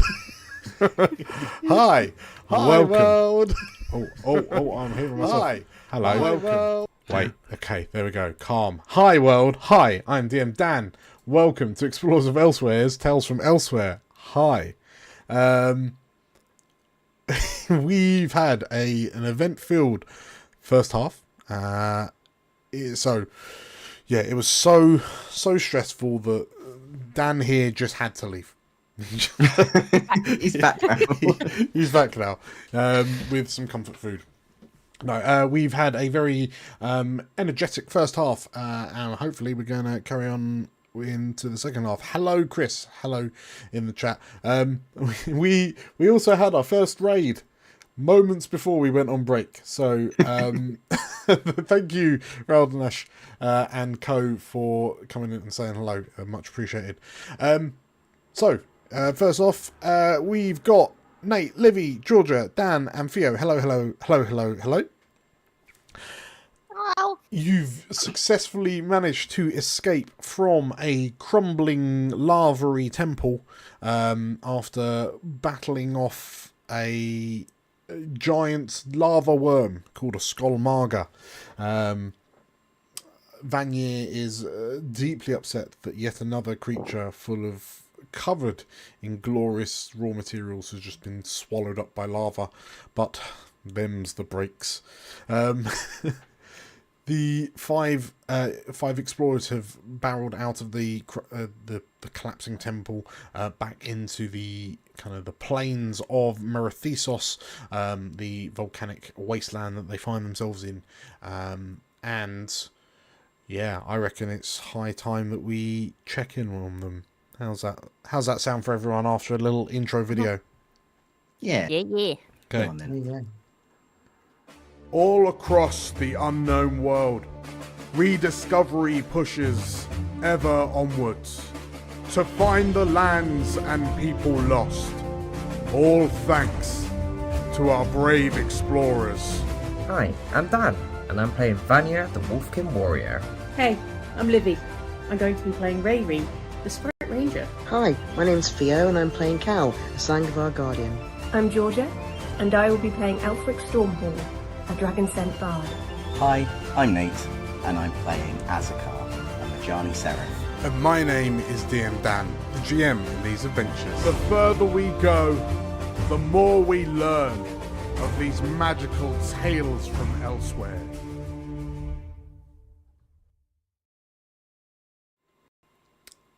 And so we find the five of you coughing and spluttering as dust fills your lungs, having dust that's just billowed out of the collapsed temple of Naravid, the Doomsayer. But as the five of you plus Vinny crawl away from the site, or away from the mountain face, the dust and debris is replaced with fresh air. As you gather yourselves and pull yourselves up, you find yourself appearing, like scanning the plains in front of you. The geography of Merethesos is curious, certainly.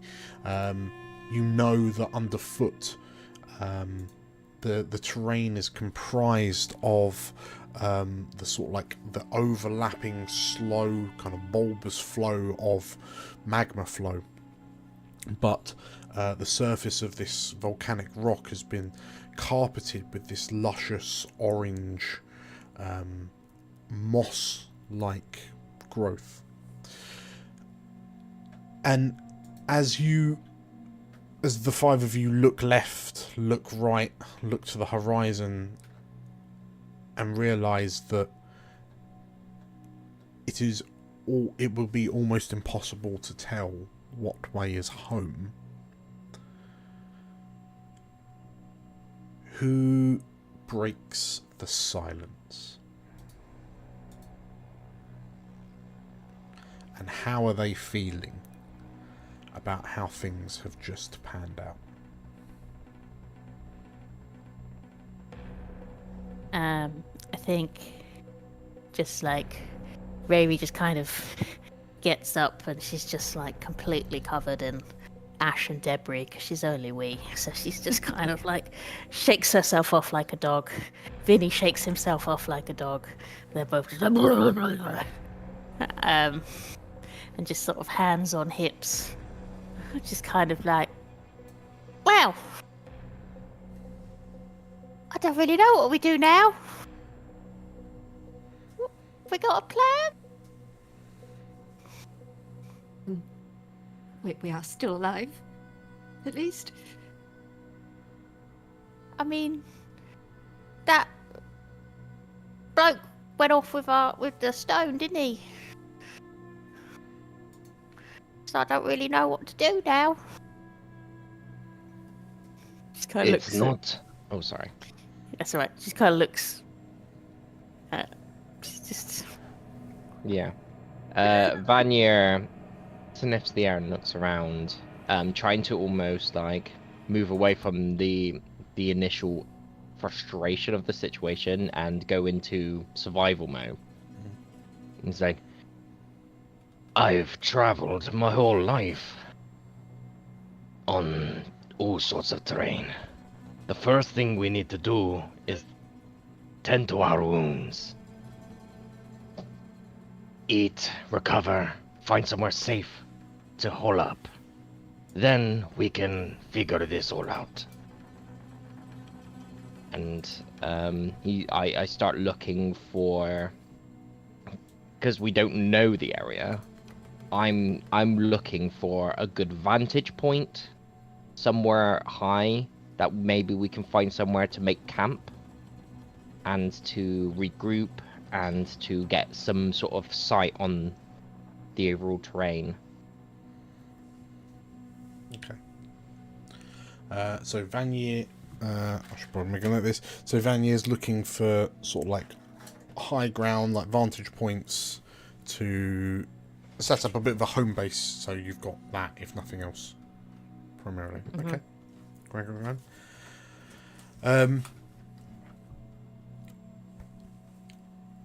Now that with the thrill and adrenaline having now somewhat worn off, where's Azakar at?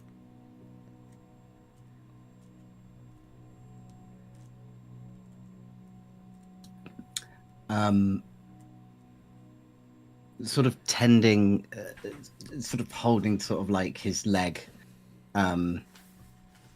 from where he was sort of thrown by the big worm. He's trying to get his thoughts together. They're rushing quite fast. Mm-hmm. Of this, Gannis has escaped. Gannis has something that he believes is going to cause harm to people. He back in the fight, he felt like with his prayers not working, he's kind of just trying to gain his composure, but he's breathing very heavily, like it's a struggle to really try and take in what has just happened and what is happening and how he can take control of it. You know, when you just try to take control of it and you think too much about it and you start really like thinking too much, it makes you panic too much. That's what he's starting to get into. Okay. He's starting to lose that composure that he feels quite proudly about.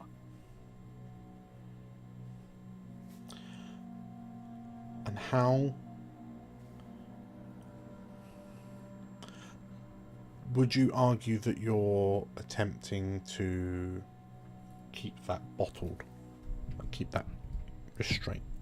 Is the keeping the lid on it a strain for you right now? Yeah.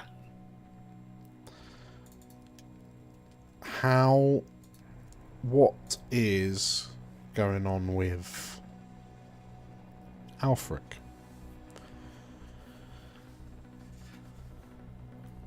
I think he's having, well, I mean, when is Alfred not having a crisis? But that was his first time experiencing anything to do with the war. Back there in the sort of the dream memory that we were all in. Until then, he was very sheltered to do with anything to do with what was going on outside his family estate. And I think in his mind, he sort of built it in the same way that he did all of his marvelous adventure books. But to actually experience it, and to fail to save someone, which was a very small moment in the chaos, but it happened for him. And to then have the only spell that's kind of seen him in good stead currently fail, as most other spells sort of have for him. I think he's not on a very good foot at the moment. His hands are shaking. I think he's holding back tears a little bit. And he's lost his tent. I tried to get you a tent and then I wasn't allowed. They said, "Oh, get it later." I'm like, "Oh." Okay. So Alfric's having a bit of a inner crisis. He's just not entirely sure he's actually supposed to be doing this.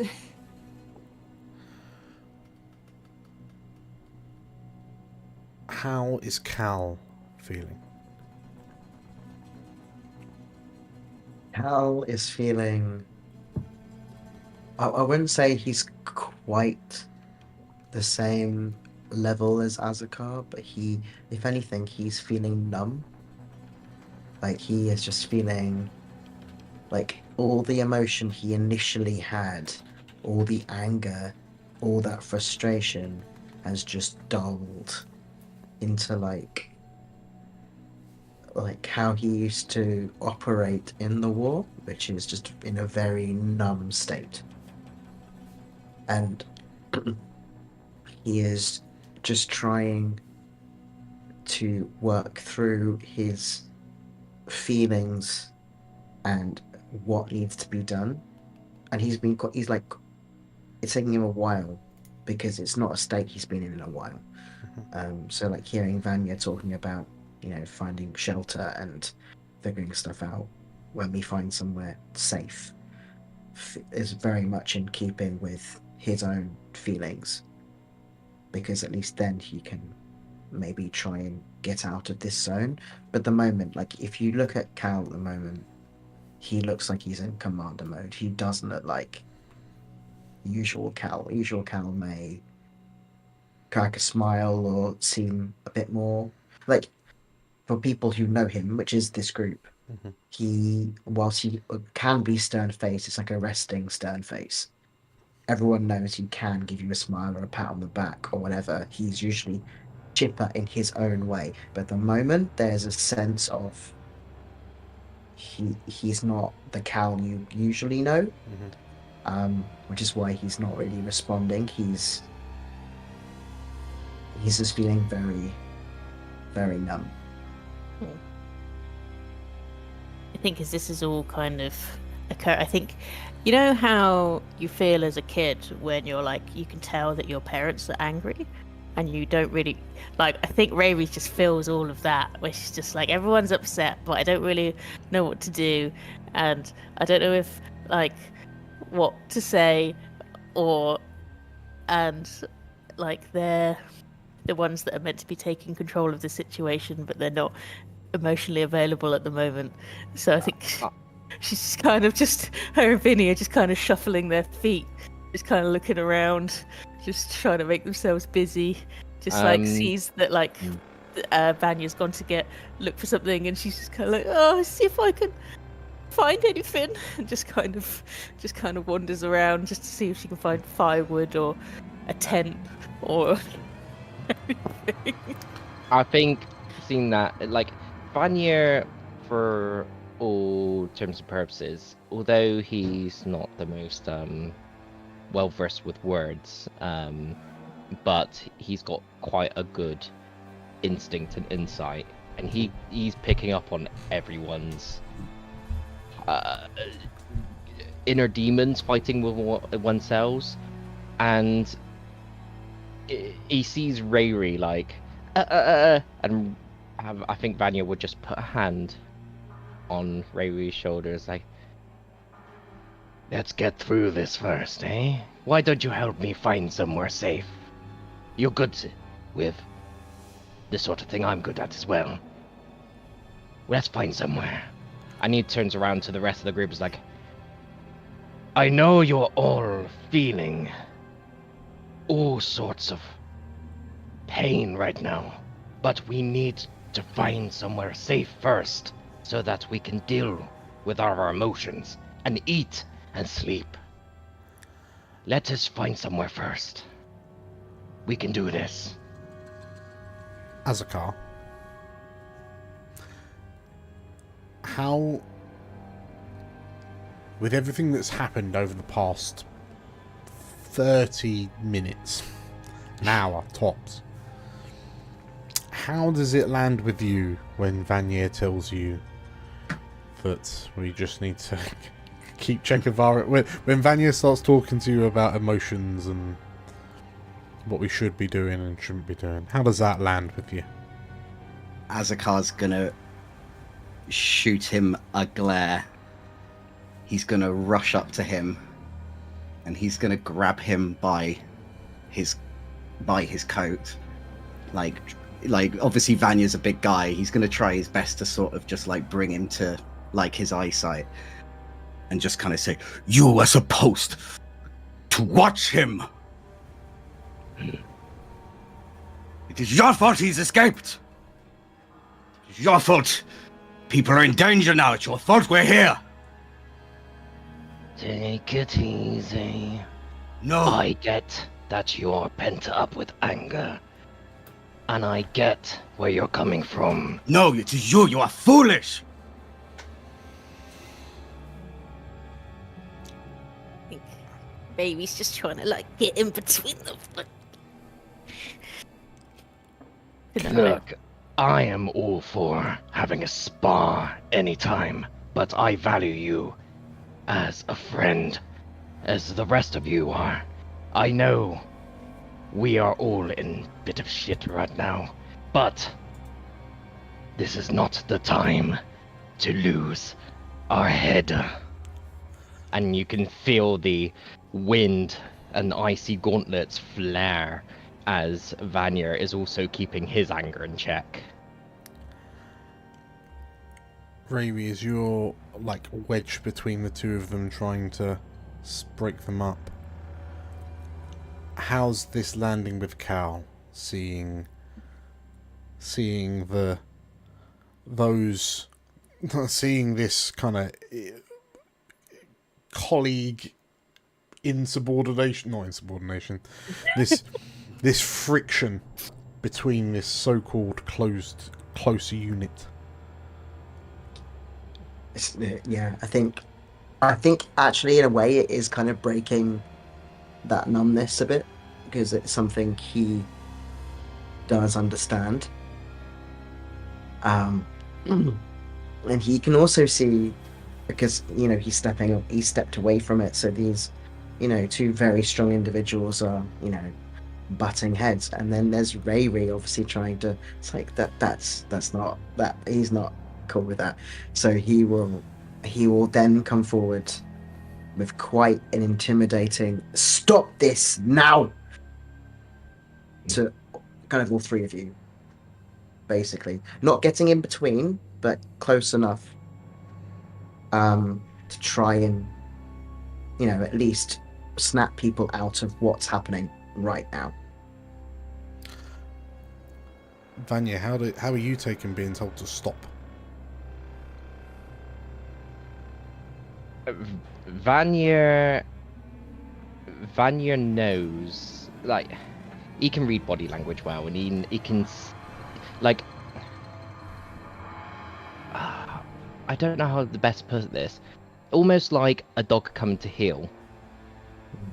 There is a sense of, like, even though Vanya is trying to keep the most level-headed right now and get the team forward, but being confronted by someone who's usually level-headed, and Vanya being the more passionate one, having to try and now keep his emotions in check, but having someone be like, look, stop, really helps Vanya to like release some of that tension.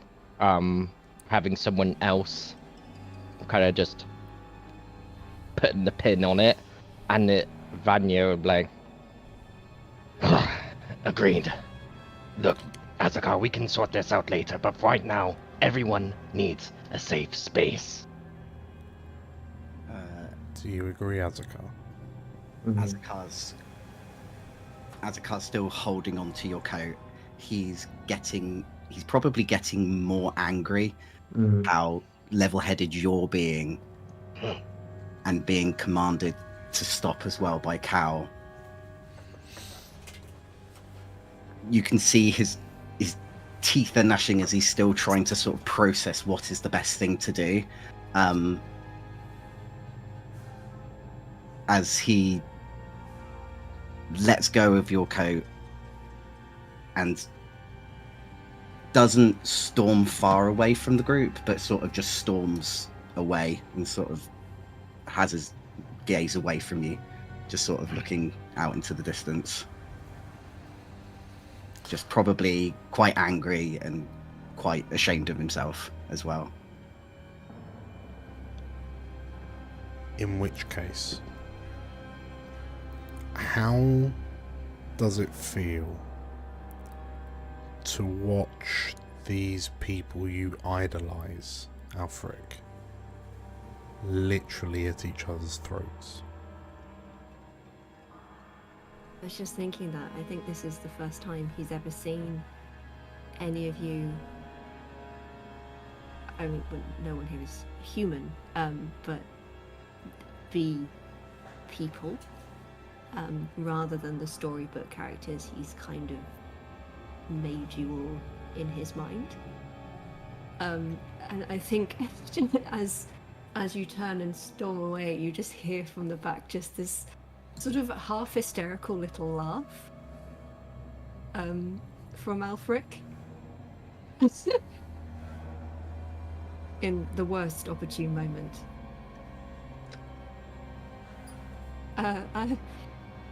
We're all just a bit shit at this, aren't we? This is all part of being an explorer. There's pretty bits and not so pretty bits. Is it? But you will get used to it.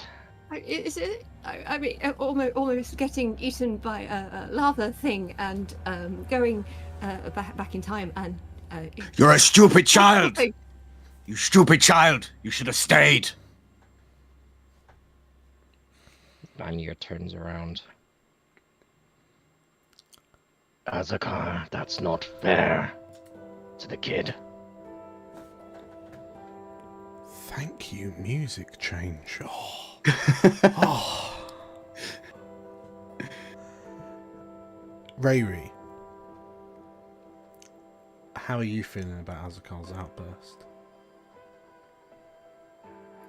Don't like it when Daddy's mad. I think just Rayri just finds any of this quite difficult because I think she just tries to be happy and sort of like joyful as much as she can to kind of just jostle on life, and it's just when it finally comes to a head, it's just kind of like I don't know what to do now. I just rely on being silly, and I can't rely on being silly in this moment. So I think as this is all just Azakar, like I think she knows that Azakar needs some time to think, so she'll look at Vanya and Alfric and just kind of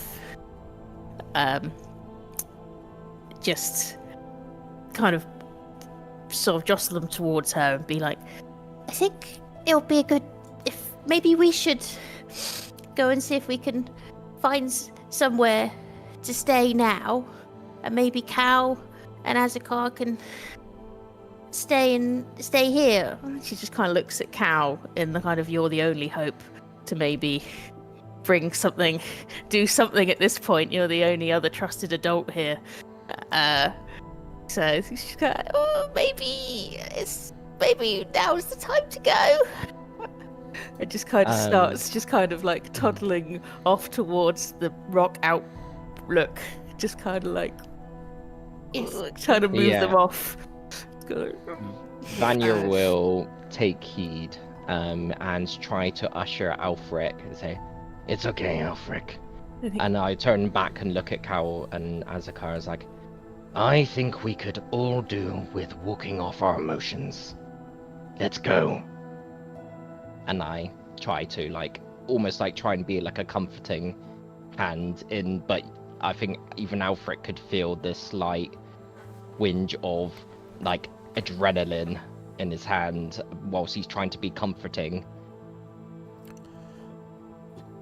Alfric, you've just been quite forcefully chastised, and now like everyone's still kind of telling you what to do. Where is your head now?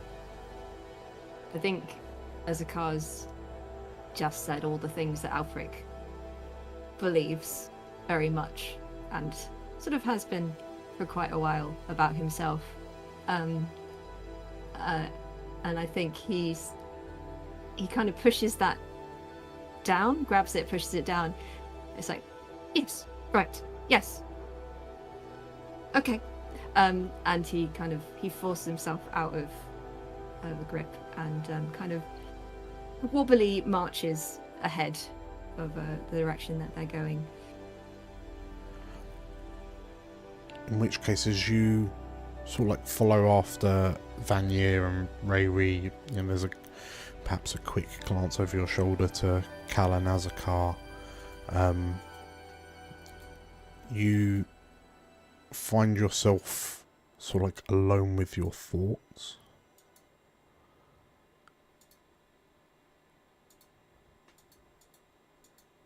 And then you hear this like internal monologue. They don't trust you. They don't value you. They think you are a failure.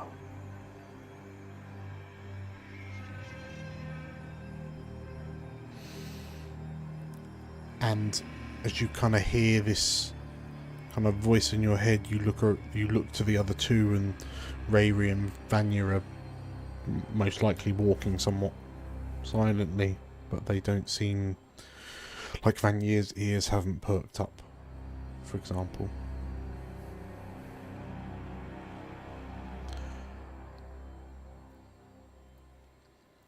When everything is on the line, can you trust them?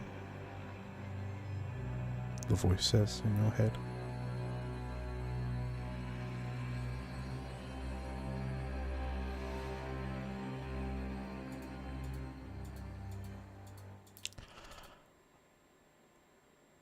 How are Cal and Azakar getting on? I feel like once the other three have gone, Cal will not stand close. I think he will allow Azakar his space. But I think, I don't think he'll even face him necessarily. I think he'll be standing, looking off, looking at the others.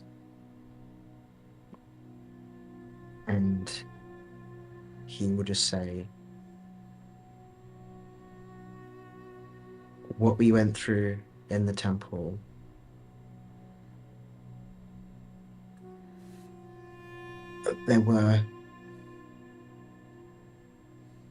Making those decisions were some of the hardest things I've had to do.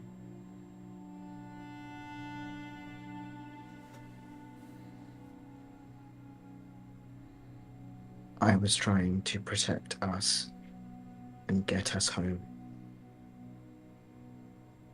All I want to do now is rip that dragon into pieces. We can't change what's happened. We can only move forward. And if you want to be angry at me and not at them. It was not their fault. They did not know. They have not experienced the war as we did. As you say this to Azakar, you feel this gnawing sense of doubt in the back of your mind.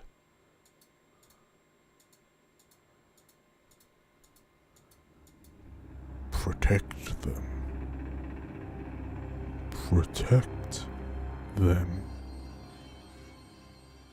Like you protected Pendry.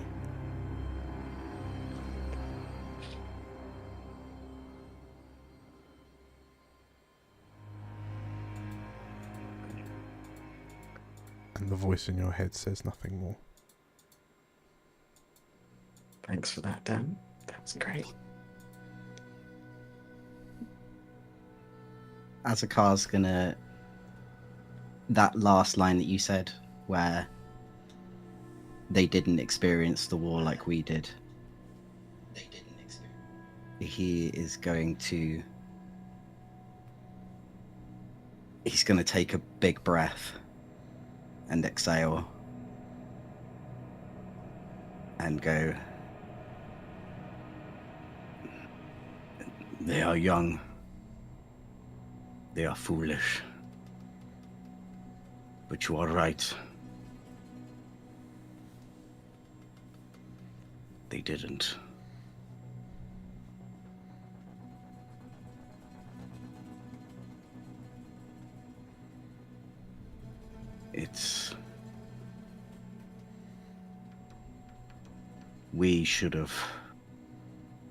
I should have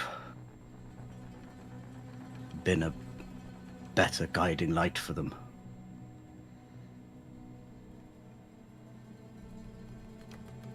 I should have seen this coming. Aya told me this was coming. I should have done more.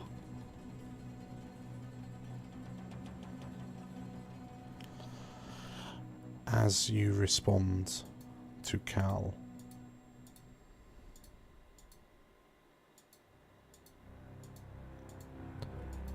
but what would it matter if you did?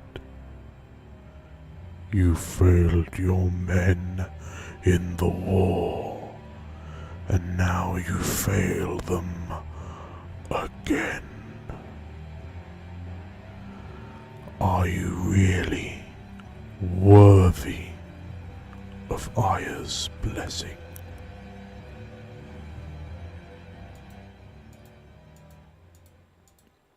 And the voice fades away.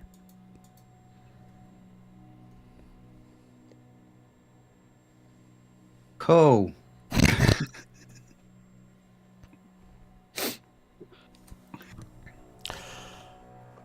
Cal? Or is there just an awkward silence between bros? I think Cal will nod. And he will try. I think he's trying to gather his old self back. And I think hearing the voice as well, and the mention of Pendry, for a horrible second, Cal does not look like himself. But luckily, I don't think these two are actually looking at each other. I feel like, when you're talking in the car and you're facing forward and having a very intense conversation, that is the equivalent of what's happening here. But they're not looking at each other, so I don't think they're seeing these reactions to the voice. And Cal just very quietly says, I think we were both young and foolish once. I know I was. And there is still time to continue to guide them. We are still alive. And they are still alive. And the war is over. In some part. Maybe not for us. Maybe it never will be. But they don't have to deal with the same things. What it can do is show them a good way of life, and that's all I've been trying to do whilst they've been with us.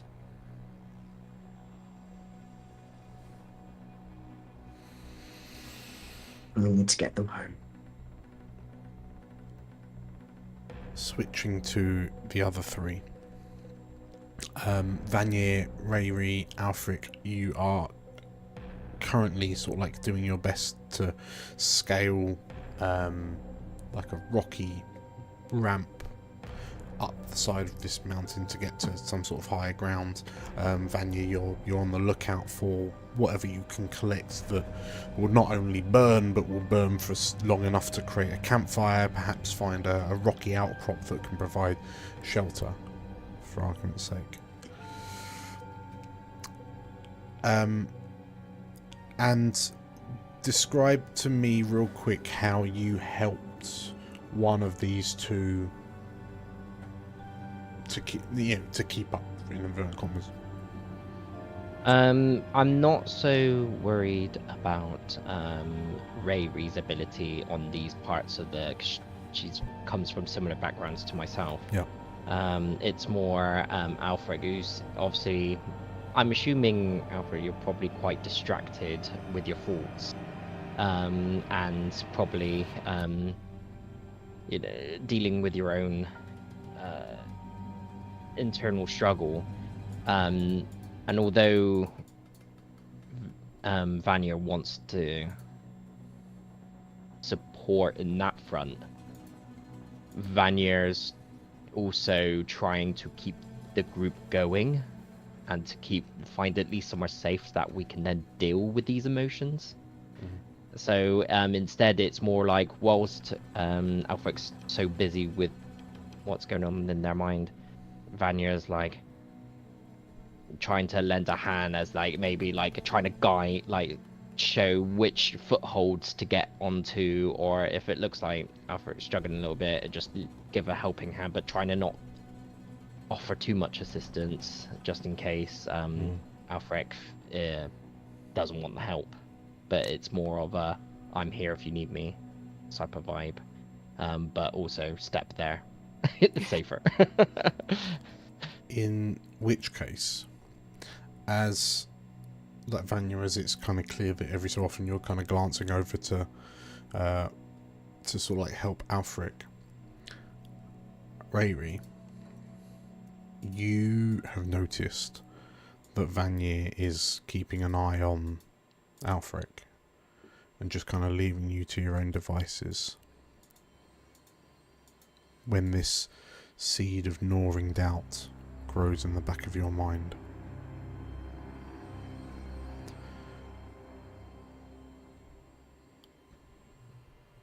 They have shunned you. They see you as unsavable. Nothing but fodder for destruction and discourse. They know that everything around you will burn, just like the temple, and they would focus their attention on saving others instead of you. Just like it always has been.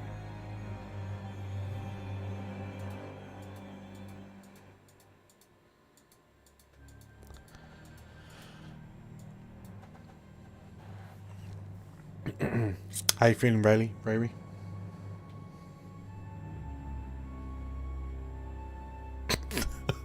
Stunned into silence. Done. Just backwards tumble off the cliff. Never. Nobody needs me. I think it's like there's just rock beyond rock onto Rayri's shoulders, where she's just like the two people that are like the biggest rocks in her life are fighting, and they're not happy at her, and then she like looks over, and then there's like the new kid is getting help, and everyone's worried about what he's doing, and then it's just Rayleigh's just kind of like, well, I guess maybe I am just a useless little nothing, and maybe all I cause is problems, because I always just cause problems, and I try and be happy and funny and silly, but all I do is just heck things up. And I think she's just kind of watching these two just kind of, I think she just is getting like slower and slower, and just kind of just stands and just kind of in a kind of like, oh, if I just stood here, would they even notice that I wasn't moving anymore? And I wasn't even coming. They probably don't even care if I keep coming. And just kind of just sits, just stops and just sits on the rock, just halfway up, just defeated, just like. Says Vinny from below. Yeah. Well, as Rayleigh comes to a stop, it is noticed. And Vanya, you turn to see that Rayleigh has lagged behind, and now Alfric is the only one who's kind of kept up with you. And this pang of doubt creeps into your mind as Rayleigh presents herself as almost like a weak link, and as you look at Rayleigh, who's falling behind, a thought fills your mind. Life is survival of the fittest. Those unable to keep up are nothing more than meat. It wouldn't be the first time you've made extreme choices to survive.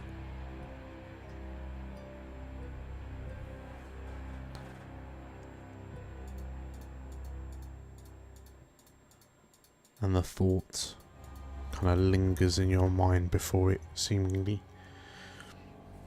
wafts away.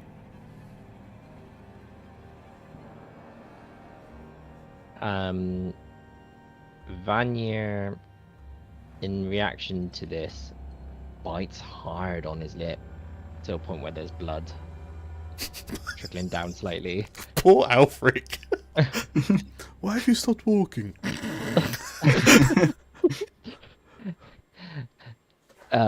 Almost like trying to snarl or fight back at whatever's talking in his head, and realizing what he's doing, wipes it away and says, Alfred, just wait there a minute, I need to check on Rayleigh, and turns around, and I sort of drop down a few ledges back towards Rayleigh, which I'm sure old Vinny's probably there like yeah, and I try and get low down to Rayleigh's level. It's like, Do you want to talk, buddy?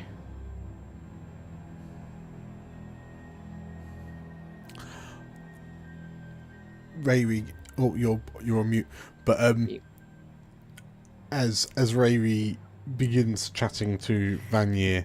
I'm imagining kind of quietly. Quietly enough that it's not in earshot of Alfric.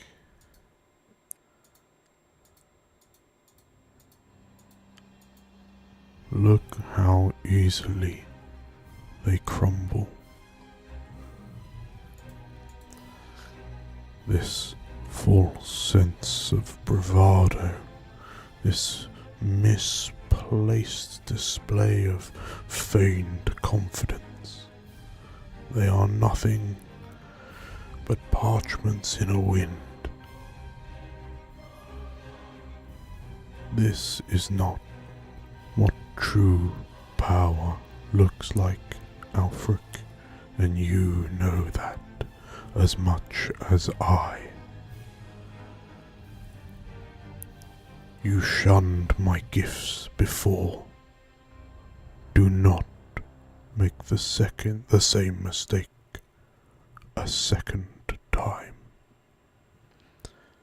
And you acknowledge the voice in your head is that of Eindrith, the same voice you heard in Archmage Ulick's trophy room.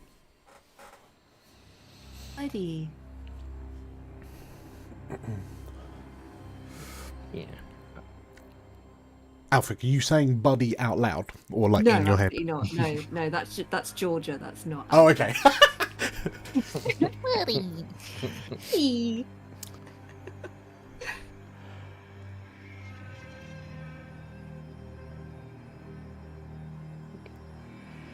It would not take much to earn my trust.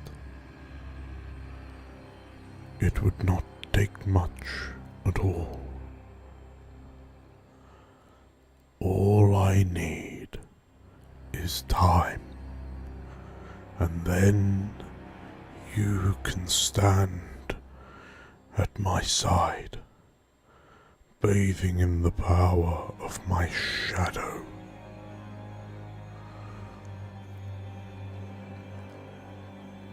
Become the dragon scent you were meant to be. Fulfill your destiny.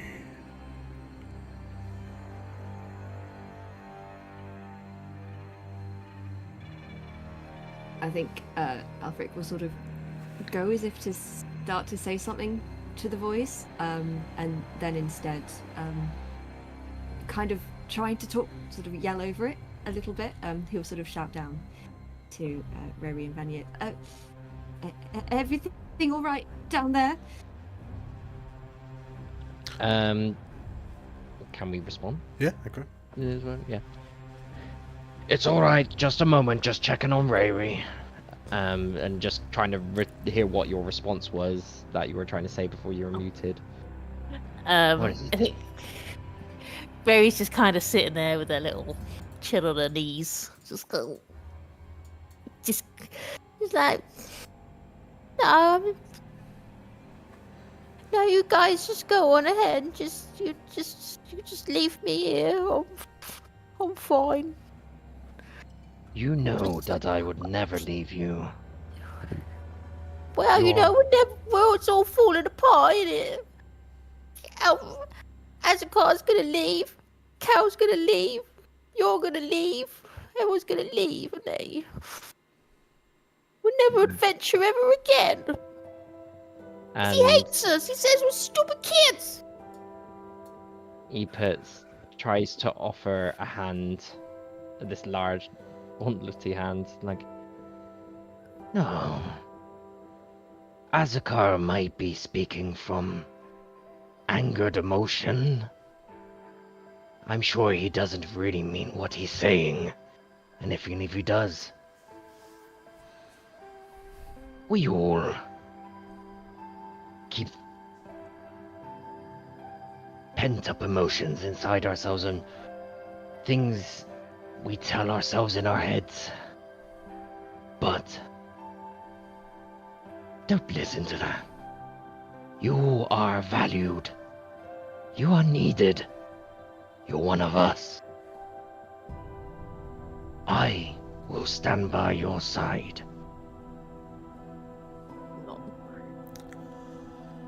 Gives me a little hug. Come. Let's get back to Alfred before he slips. Before he kills himself. He's already hanging like one arm off the. It rushes over. Oops him up. In which case, as Vanya and Rayri, as you kind of say this to one another and kind of rush back up to Alfric, like time passes, the sun overhead has reached its zenith and past it. It is on its way, it's heading back towards the horizon to beckon in a new evening. And the five of you, plus Vinny, find yourselves gathered around a makeshift campfire, nestled under an overhanging rock that gives you some cover from the elements. You're having to keep where you're higher up to get a vantage point. You have acknowledged that these orange plains stretch on almost as far as the eye can see, and the gentle rolling of the terrain makes it almost look like a vast orange sea.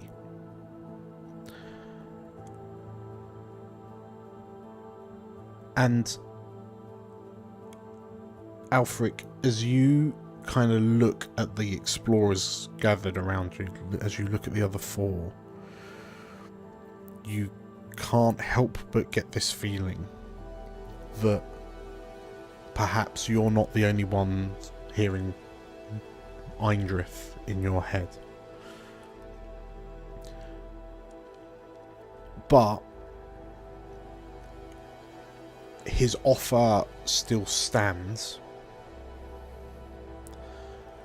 So, firstly, as you all come together and like tempers have simmered down and there is a sense of kind of companionship rekindled, I will give the five of you a choice.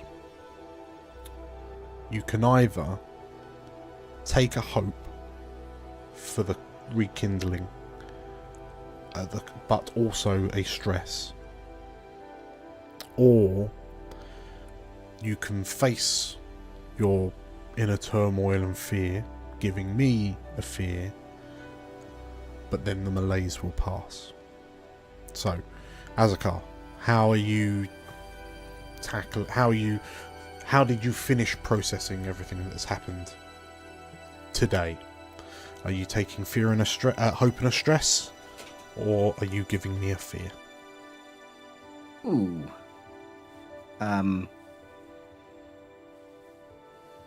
Upon hearing that voice in his head, his breathing almost goes back up to that sort of panic state. But then hearing Cal again is making him sort of realize that getting into that state is no good. Mm-hmm. So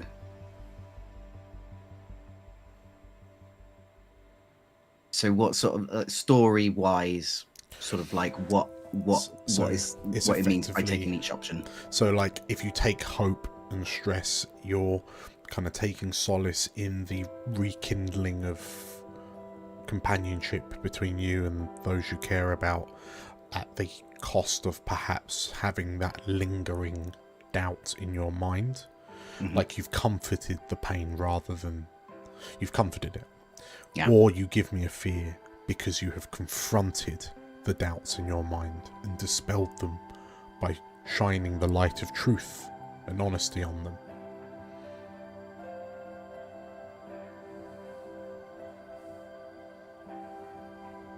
I'm going to take a stress and I'm going to take a hope. Okay. Rayri, are you comforting the pain or confronting it? I think I'll give you the fear, and I think with the chap from Vanier, it's kind of, she realizes that actually there are people that love her and want to look after her, and maybe they're not all going to leave her and abandon her. I think just realizing that it only takes her just to stop for a second for Vanya to climb back down a mountain and go, "You're right." I think she's kind of gone, okay, maybe this big silly man does look out for me. So she's gonna, yeah. Okay. Georgia, is Alfric comforting or confronting? I think especially the last moment of the voice in his head has given him pause, and he's not been able to shake it. He's not been able to have that moment with anyone to dispel that sudden fear, and that sudden doubt. So I will give you a fear. Okay. Takes me up to 3. Vanya, comforting or confronting? Oh, I'm mute. Oh, you're on mute. Whoops. Yeah, my whole thing with Vanya biting his lip and almost like snarling and roaring at his own head, like within his own head, was his own means of confronting it. He doesn't need comfort. He knows what he's done in the past, and he knows he's moved on. And so he, in this moment, while he's trying to do his best to comfort others, in his own mind, he is absolute in how he feels about the situation. And doubts may try to creep in, but he will just shout them away. Because he knows what he's done, and he lives with it. Mm-hmm. You have a fear. Okay. And Cal, same question. So I think with Cal, the voice speaks of long, long ago, when he was maybe slightly older than Alfric. And I think there's no sense in comforting that because it's been so long. It's more confronting it. And the way Cal decides to confront it is to not hide it anymore. So at the campfire, he tells his friends about the man he loved, who he lost before the war started, when he first was a bodyguard back in the capital of Elsewhere many years ago. And he's very thoughtful about it, and it's not a painful conversation either. He just explains that someone he loved died and he couldn't save them, and he's not going to let that happen again. And that is how he confronts his fear. Okay. I'll take a 5th fear. As you dwell on what Cal has said,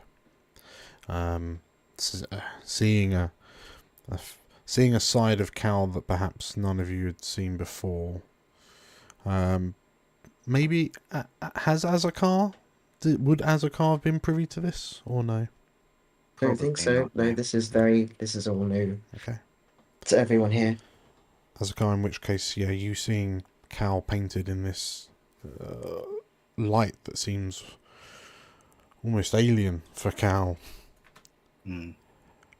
The five of you find yourselves kind of peering up at the moon resting lazily overhead as these slightly glowing lava orbs kind of drift through the air. And as your attentions return to the campfire, you hear it crackling and sputtering as it cooks the meat of the beasts, the small critters that Vanya has been able to catch out in these plains. But then a slightly higher pitched crackle joins the chorus, and you see the flames of the fire begin to flicker more erratically. And as you peer up, a circle of silver begins to materialize just a short, only a few paces away from your camp. And as this portal of silver runes opens,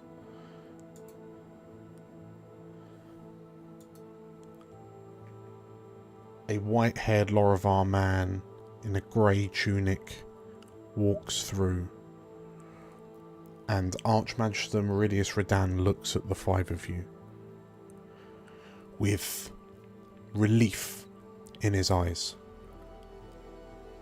"There you are," he says. I was worried when Gannis returned without you.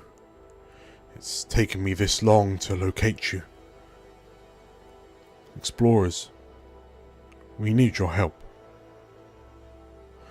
And as the portal to Avamore behind him stays open, he looks at you imploringly, levelling the burden of responsibility upon your shoulders once more. "Will you follow me?" he says.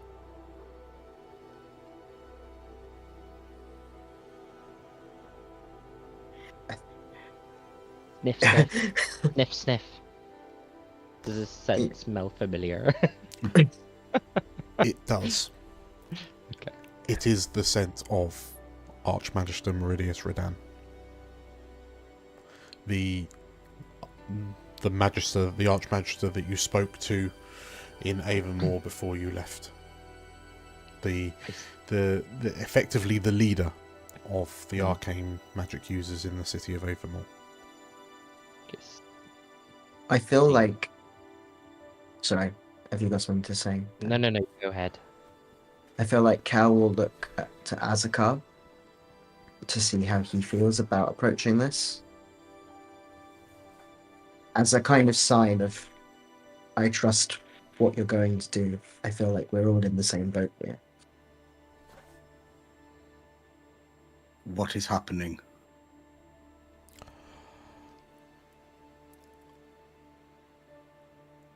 Meridius looks a bit... he looks concerned. Gannis returned and said that the five of you were lost in the temple, but there was something about it that didn't sit right. I know the five of you better than that, and I know you wouldn't go out like chumps in some temple. But since I began my search to find you, Gannis has vanished somewhere within the city, and I fear that he is plotting something dangerous, and I need your help. He holds unspeakable arcane power at the moment. He fooled us. Then please, help me save our city.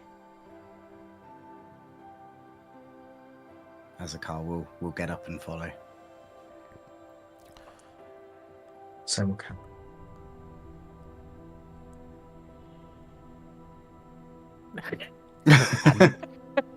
Bye. Gonna stay in the wasteland. Bye. I think Riri just kind of hops up, glad that they're not just going to be wallowing in self-pity. Got something to do now. And just kind of like, oh, the gang's all back together again. Kind of hops on Vinny and is just kind of like a little bit excited, though she feels like she shouldn't be, that at least we're doing something together that we're hopefully good at, you know. Vanya? Seeing as just Alfred's still sat. Are you ready to continue to be an explorer? I think Alfred will look up at him,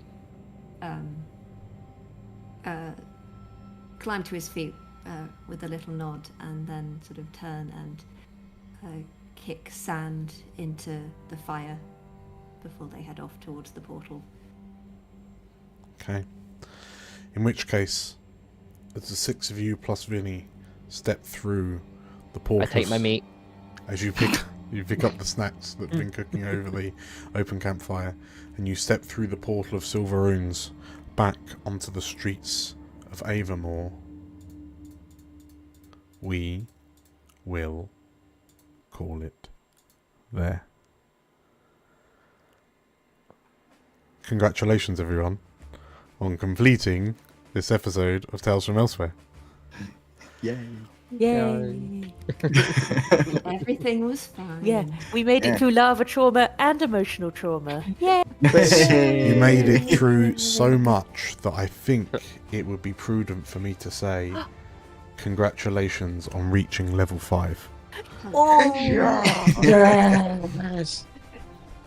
Leveling up and emotional trauma. Yes. Incredible. So you are heading back to Avamore. You are heading back to take the fight to the enemy, wherever that enemy may be, and you're gonna have even bigger guns and cannons in your repertoire to do it with. So yes, congratulations everyone. I'm very much looking forward to seeing what shenanigans you want to present me with your new level ups. Yeah, because it's going to be it's going to be madness. So if you enjoyed this, make sure to hit like if you're on YouTube, hit subscribe if you're on YouTube, or follow us if you're over on Twitch. We are doing live streams like this relatively regularly, and if this sort of thing has tickled your fancy, then we've got 2 complete campaigns in the Elsewhere setting for you to watch as well as loads of other sort of like side shows and side adventures, very much like Pugmire, which Nate is running for us. We've got a Warhammer 40k Wrath and Glory campaign in the pipeline. We've got campaign 3 of Explorers of Elsewhere coming out soon as well. We wouldn't want you to miss it out. So yeah, make sure you click all the things to make sure that you know when we're uploading new stuff. Thank you everyone for playing.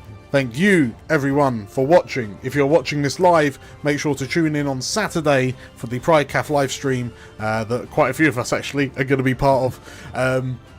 And if we don't see you there, we will hopefully see you in the very near future. Thank you everyone. Bye bye bye bye bye bye bye. Bye bye.